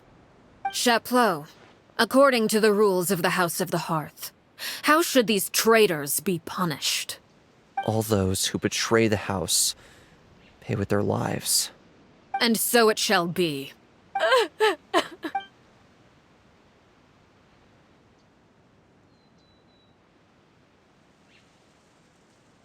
Father, please wait! Something you want to say, Linny? Please reconsider, Father. What Filial and the others did, does it really count as betrayal? We all come from broken families. From the very first day we joined the House of the Hearth, we wanted nothing more than to make it a real home. But the truth is, none of us know what a real home should look like. I'm not saying I have all the answers. All I know is this. Killing Filial and the others may uphold the rules, but doing so will only bring us further away from being a real family than we've ever been. So please, Father, please reconsider. I agree with Linny. Father, please. Linny, you... I also agree with Linny. An order once given cannot be rescinded. However, given the extent of your determination, I suppose we shall have to go about this a different way. Draw your weapons and face me. Our weapons? Father, are you referring to a duel? Precisely.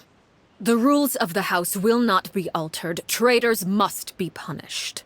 However, resolving disputes with a duel is also one of our rules, one that also applies to me. Demonstrate a sufficient showing of strength, and I shall offer a concession. Wait. Beat Father in a duel? Impossible.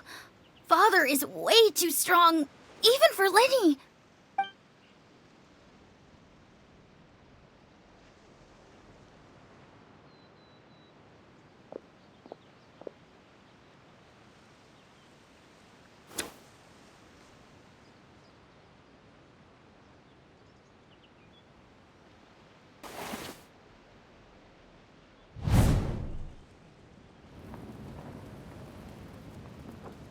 Did you hear that, Traveler? Lenny and the others have to duel the knave. What should we do? Can they really win something like that? If they lose, those people from the house are really gonna be executed. Hey, are you listening?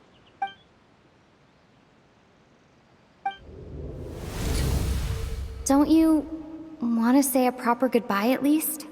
Anger makes you impulsive. Sorrow causes you to waver.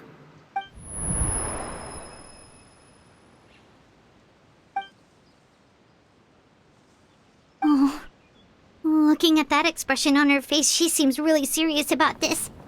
Guess that means there's no chance she's throwing the duel on purpose, huh? When guests are around, families are often on their best behavior. And any disputes are less likely to escalate. When the time comes, make the choice that you deem most appropriate in the situation, and lend your help to the House of the Hearth. What's wrong, Traveler? Hey, where are you going? Traveler? You're asking to join the duel against the knave? I'll allow it. We do have a ready-made dueling ring at our disposal, after all. All I would advise is this. Keep a firm grasp on your weapon, and give it your all. Any less, and you may just lose your life.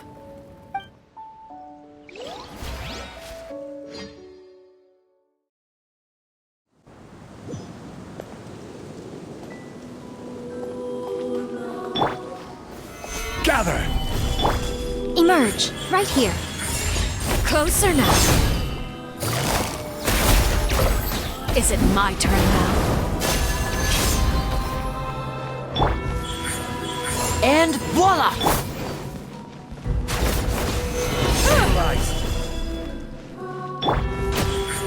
Right now. Is it my turn now? With these rising flames! Hang in there! Now that's more like it. Closer now. Emerge. Spare your energy. Running is of little use.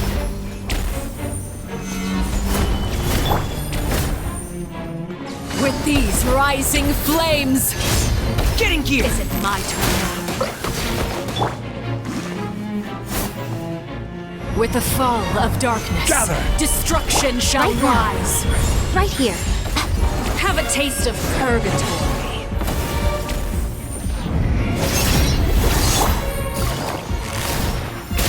Now's our chance! How amusing. Right now. Look at you. Trapped like a bunch of helpless ants. Transfixed. Is it my turn now?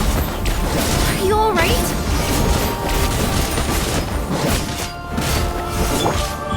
Right here. Solidify!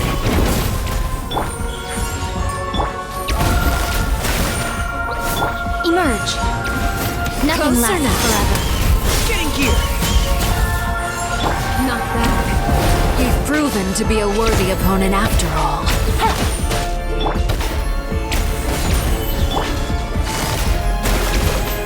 Right here.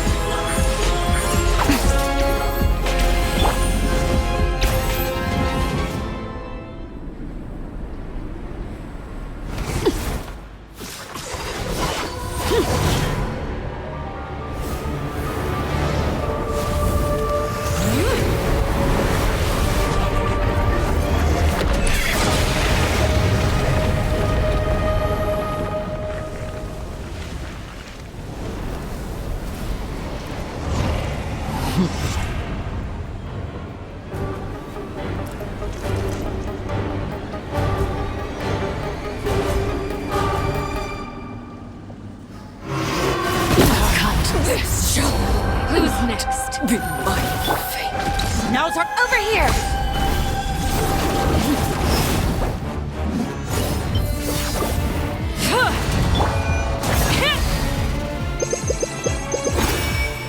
Emerge. Right now. Gather!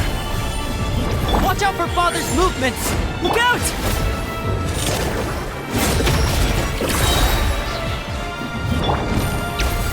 Quietly now.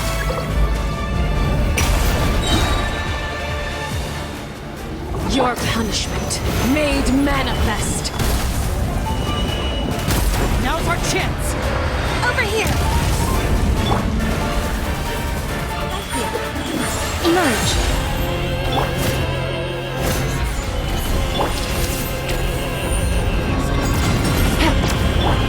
sun and moon have set, only ruin remains. Watch out for Father's movements! Look out! This is order. Right now. Right here. Right now. Gotcha. Hands up. Hands up. Emerge. Right now. Nope. Over here.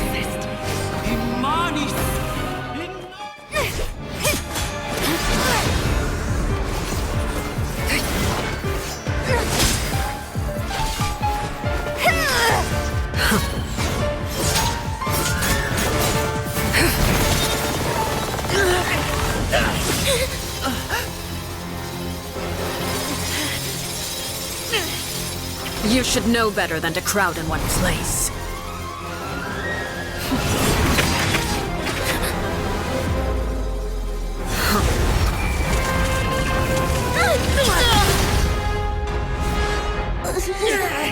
Oh, I know.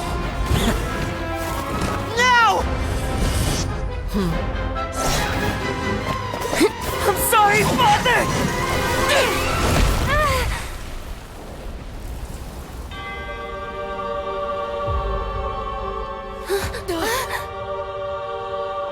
Sorry for what? This pitiful excuse for an attack.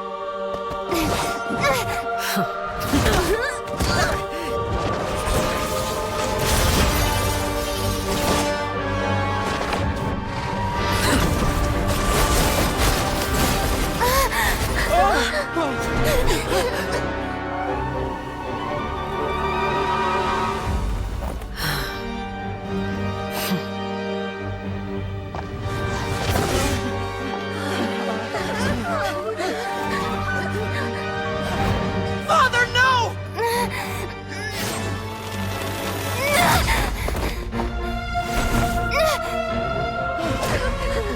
Made it out, did you?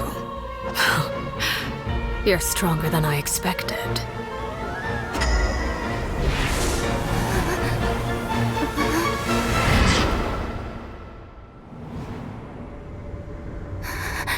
A crimson moon.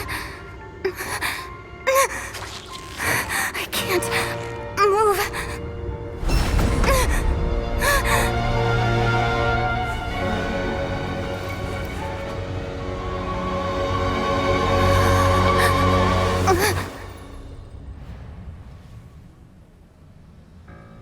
Still, not strong enough to beat me.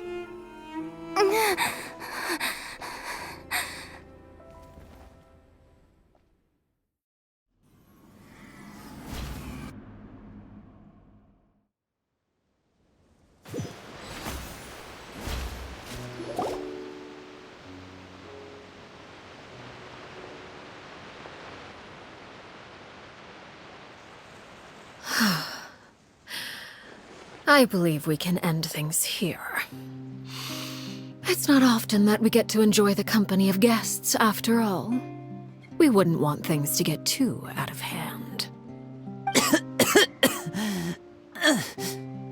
Brother, are you alright? Lenny. Given that I am the victor of this duel, as agreed, the punishment stands. No! I never thought things would end like this. However, everyone involved in the duel demonstrated a remarkable level of strength and determination. In light of this, I'm prepared to change the method of execution. Elwar, the bottled flames I gave you for safekeeping. Do you still have them? Yes? I wasn't sure what they were for, but I've kept them super safe. I didn't lose a single one. Wonderful. Then, in just a moment, I'll have you administer them. Bottled flames? Indeed. They're the product of a secret experiment. Under certain special circumstances, flames can be extracted from my person and preserved. Once ingested, searing pain will spread across every inch of your body. No harm will come to you physically, but your memories will be burned away. If you can withstand the pain. When you awake, you'll have forgotten everything you know about the House of the Hearth, and will be expelled from the organization. In other words, administering this concoction will kill the version of you that grew up in the house, and give you a new identity.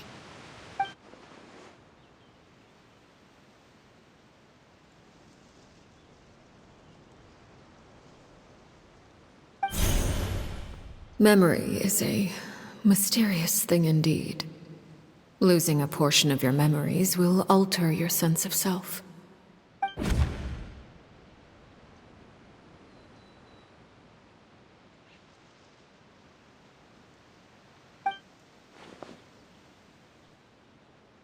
So, you're just letting us go, Father?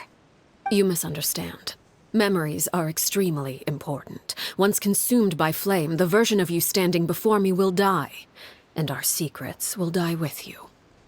So no, I don't intend to just let you go, because the person who survives will be nothing but a stranger. Even so, I won't have to live in fear anymore. I'm sorry, Father. I'm sorry I let you down. But I really... Don't cry, Filial. You haven't left the house yet, so there are still rules to be followed, yes? Remember what I taught you. Anger makes you impulsive, sorrow causes you to waver.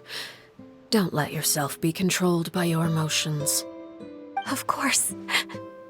I'll remember. Dry your tears, and go pursue the life you really want. Yes, Father. Chaplot, Foltz, Elwar. Take them back to Poisson. And bring Linny and the others as well.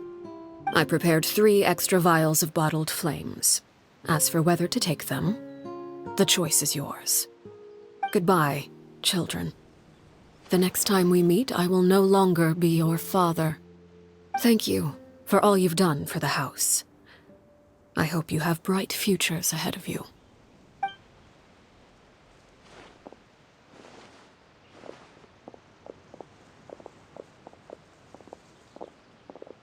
Father! Let's go.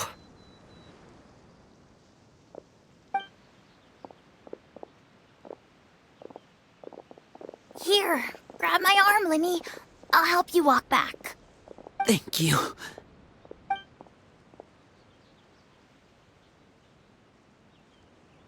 Clairvy.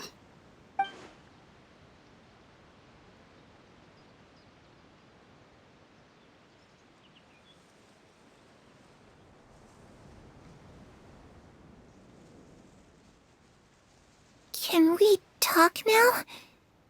I've been waiting for a super long time. You really are Perry, aren't you? I haven't seen you in so long. How come you're all grown up? Wait, did I somehow travel to the future on accident? Or am I dreaming? What a long dream. Neither. You died, Clairvy. That's what happened. You could have at least sugarcoated it a little. Look, she's that speechless. Oh. Okay then. Huh? That's it? You accepted it just like that? Yep. If that's what Perry says happened, then I believe her. Perry wouldn't lie to me. Plus, I don't really need to know why I'm like this. I'm more curious about what happens in the future. If you're a Harbinger now, Perry, that means Mother is gone, isn't she? Can you tell me about it? I want to know what happened to her. And to me. You never stopped trying to defy fate. At first, no one believed you. You could only vent your frustrations to the moon. In fact, you often sought comfort in the night sky. You wanted to see the aurora, so one night we promised each other we would go to Snezhnaya to see it together. Later on, you tried to run away, but you were brought back each time. Mother spared your life, but it wasn't out of kindness.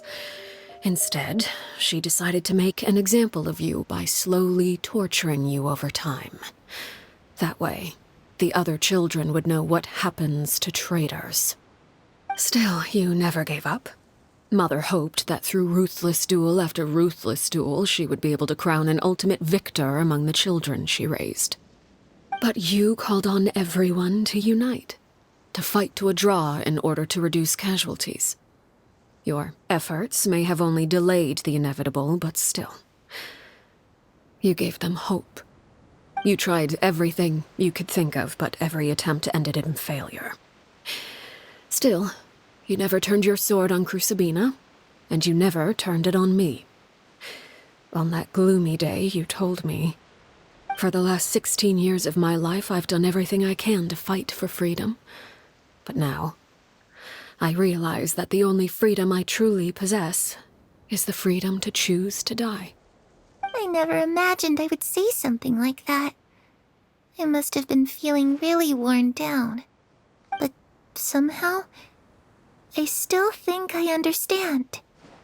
According to Mother's plan, only one of us was going to make it until the end. And I always hoped that person would be you. If I could do it all over again, I still don't think I would make a different choice. Even when I first met you, I knew you'd be able to do what I couldn't. Is that so? Even now, I'm not sure I truly understand what kind of freedom you were trying to pursue. But as the head of the House of the Hearth and as the children's father, I've tried to give them the most basic of freedoms. The freedom to choose their own fate. It's something I discussed with the Iudex of Fontaine. The children who want to leave the house will have their memories wiped clean of all secrets pertaining to the organization. In return, they will be allowed to live a normal life in Fontaine without being prosecuted for their past. Of course, I won't simply hand freedom to them on a silver platter. They have to fight for it and prove themselves worthy of it. Only freedom that is earned has true value. That's more than enough.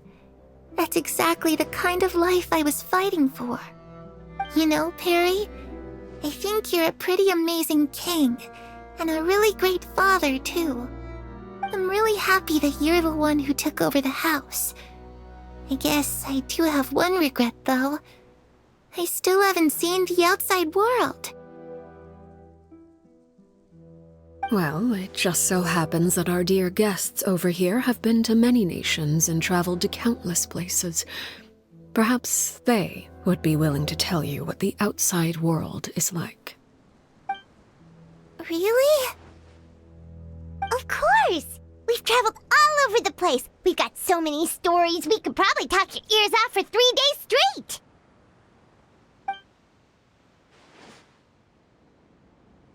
You know, I used to dream of being a bard. Playing the lute while singing into the winds of freedom. Even if there was no one there to listen, I would have continued to sing no matter what. Ah, that's where Mora comes from. I never knew that before.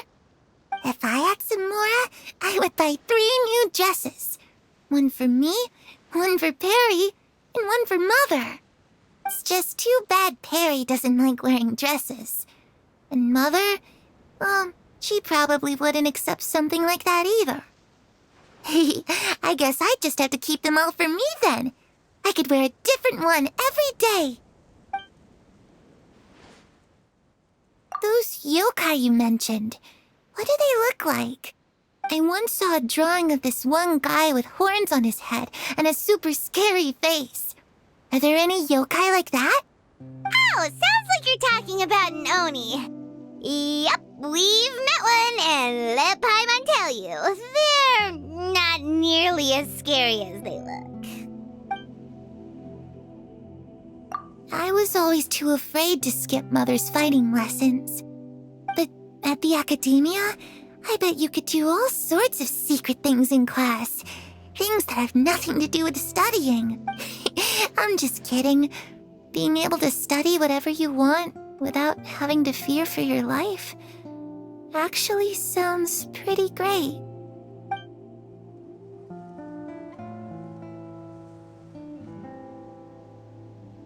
The situation was super dangerous. Lenny and Lynette were accused of committing a crime, and they were going to have to stand trial at the Opera Epicles. Oh no, that must have been hard for all of you. What happened next? Don't worry, we were able to turn the situation around super quickly. All thanks to Detective Paimon, of course. How'd you do that? Come on, tell me. Okay, so it was like this. After the failed magic show, we rushed to the scene and...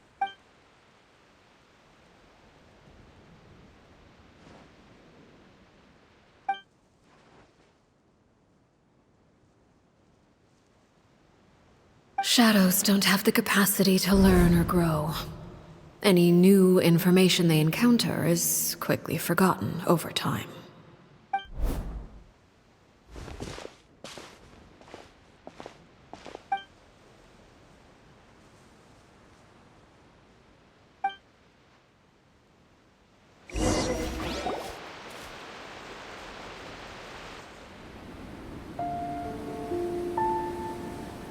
Clairvy, you've worked tirelessly from the shadows to overthrow the House of the Hearth. Now, by my authority as the knave, I shall announce how this matter ends. You are hereby expelled from the House of the Hearth. You are no longer tied to this place, nor are you bound by its rules. You're saying that I can finally leave? I get to experience the outside world as well? Oh, I almost forgot. There's no getting older for me. Still, seeing who you grew up to be makes me really happy, Parallel. Take care of yourself. Goodbye. May we meet again someday.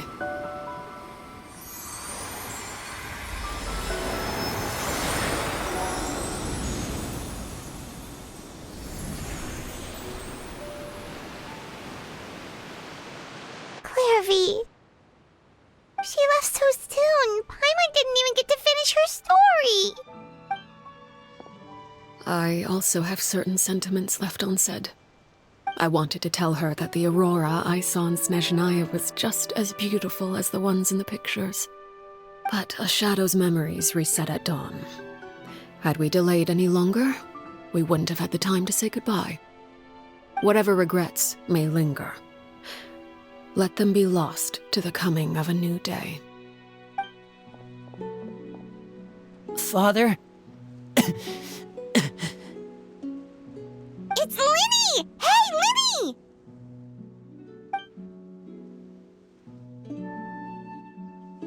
What is he doing back here? Let's go check it out.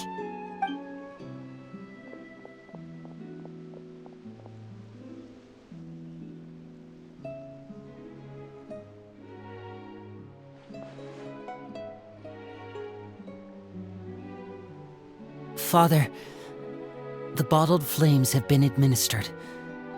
Filial and the others have left the house. And you?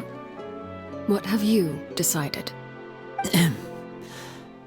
Thank you for giving us that choice, Father. But we never wanted to leave the house. It's the only home we've ever known. Lynette and Fremine feel the same way. They're recuperating back at the Hotel Bouffe d'été. But I decided to come back and tell you where we stood. I'm sure you're well aware of the expectations I have for you. I want you to follow in my footsteps and become the next king of the house. Yet you seem to have different ideas. I must admit, I'm rather surprised by your decision to stay. There's nothing wrong with choosing to live a quiet life. Leading this organization is a heavy responsibility, one not so easily carried by someone forced onto the throne. I just never understood what you saw in me. What made you believe I was deserving of that throne? You're brave, talented, and, most importantly, you cherish your family. You would do anything to protect them. even if it costs you your life.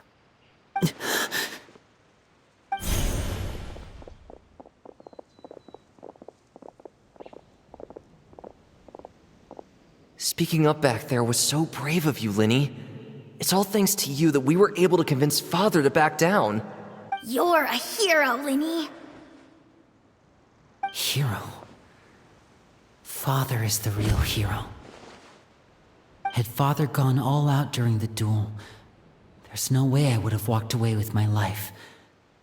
She must have had it all planned from the beginning, from the very moment she suggested a duel. I'm not deserving of that title. I'm not strong enough or smart enough. You're wrong. In my opinion, all you need to be deserving of the throne is conviction and the necessary strength to act on it. We may have different ideas of what it means to be a family, but you can hardly be said to lack conviction. What you truly lack is strength. For someone of your talent, though, that's something that will come with time. Even without that strength, you still chose to face me in a duel, even though the odds were stacked against you. That capacity to honor your convictions is what I truly see in you. Father. No one knows what the future holds, what tragedy or triumph may be in store. Being at the head of this organization requires the strength of will to face whatever comes. Caution will only hold you back.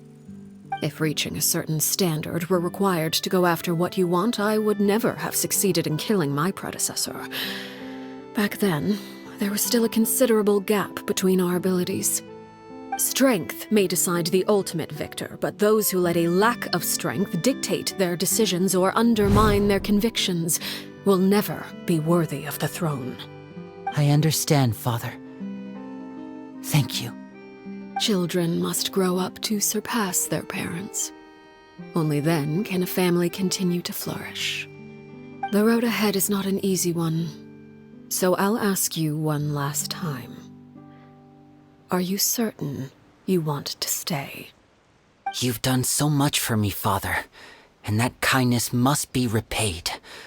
Plus, with Project Stuja at hand, there are many dangers ahead, and I, for one, don't intend to back down. Protecting my family at all costs. That's my conviction.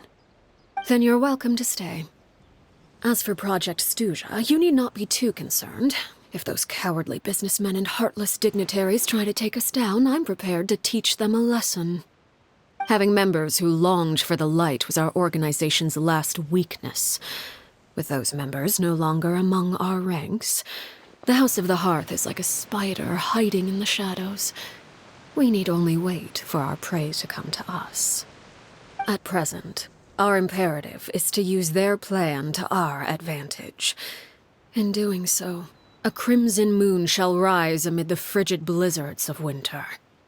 No demonstration of loyalty shall go unrewarded, and no sacrifice shall be in vain. As for the two of you, whether we meet again as friend or foe, I'll remember the camaraderie we shared in this moment. No matter how arduous the journey ahead, I hope we both reach our desired destination.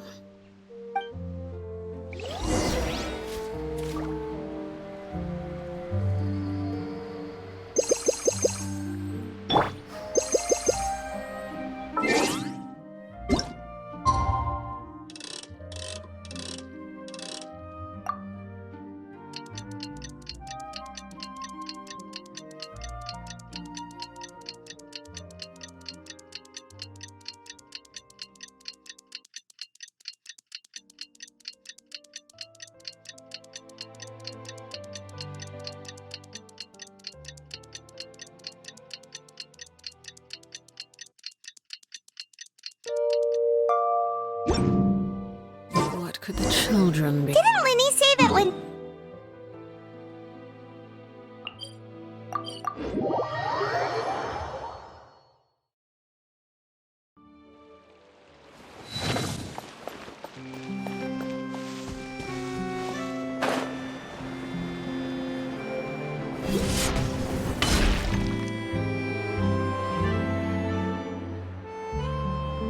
Lynette, Fremine? How are you feeling? Much better. Whew, what a relief! What about you? Are you feeling alright? I knew you'd come out unscathed. Us, on the other hand, well, we've been bedridden for 2 days. I couldn't even turn over. Oh, and I wanted to ask, is Clairvy gone? Linny and the other members have left Poisson and returned to the House of the Hearth. According to him, there haven't been any more sightings of a spirit roaming the house. I see. I'm glad. Father came to check up on us 2 days ago and told us about what happened with Crusabina and Clairvy. Actually, I've met Crusabina before. Wait, what? You've met the former knave? Crusabina died a year after Clairvy. It was during the year between their deaths that I joined the House of the Hearth. Crusabina had an extremely cruel and radical way of doing things. While she was alive, the atmosphere in the house was suffocating. When I joined, though, the experiment she valued so much had already come to an end, and all the people involved, dead and injured alike, were gone. Crusabina never talked about the past with us newcomers. A couple of months after I joined, Father killed Crusabina and burned all her files. With that, the names of all the people subjected to her experiments, Clairvy included, were lost to the flames, along with the painful memories they represented. Father took in Lenny and me a couple months after that, but she never mentioned anything about Crusabina or Clairvy. It really seems like something she was planning to keep to herself. The last time you talked to her, did she mention why she kept it a secret for so long? She said she didn't want us to be affected by the darkness of the past. She was worried we'd develop a false sense of gratitude towards her if we knew about it. The foundation of a family should be free of any corrupting influence. Whatever happened in the past, it has nothing to do with who we are now. And that's what Father told us in the end. But I still thanked her for everything. It was only after hearing about what Crusabina did that I finally realized how insignificant our lives could have been. The members of the house meant nothing to her. To say that she valued them in any way, even just as a tool, would probably be giving her too much credit. If Father hadn't taken over the House of the Hearth, I probably would have already... Father rarely brings up the fact that she saved us. She doesn't believe that being indebted to her should be what ties us together. But even if we didn't owe her anything, we would still choose to stay. Because this is our home. We may have arguments or times when we feel wronged. Some people may even choose to leave. But as long as Father is here, we will always have a home. Whether the path before us is bathed in sunlight or shrouded in shadow, we'll follow Father wherever she chooses to go.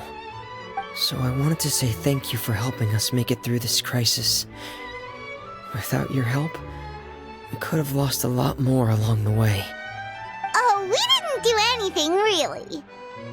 Of course. You're welcome anytime. Are Filial and Nantoy okay? I actually saw them at a cafe this morning. They didn't recognize me. From what I could tell, they were drinking coffee and talking about one of the operas that started running recently. They seemed happy. If I had to take a guess, I would say they finally found the kind of life they always wished for.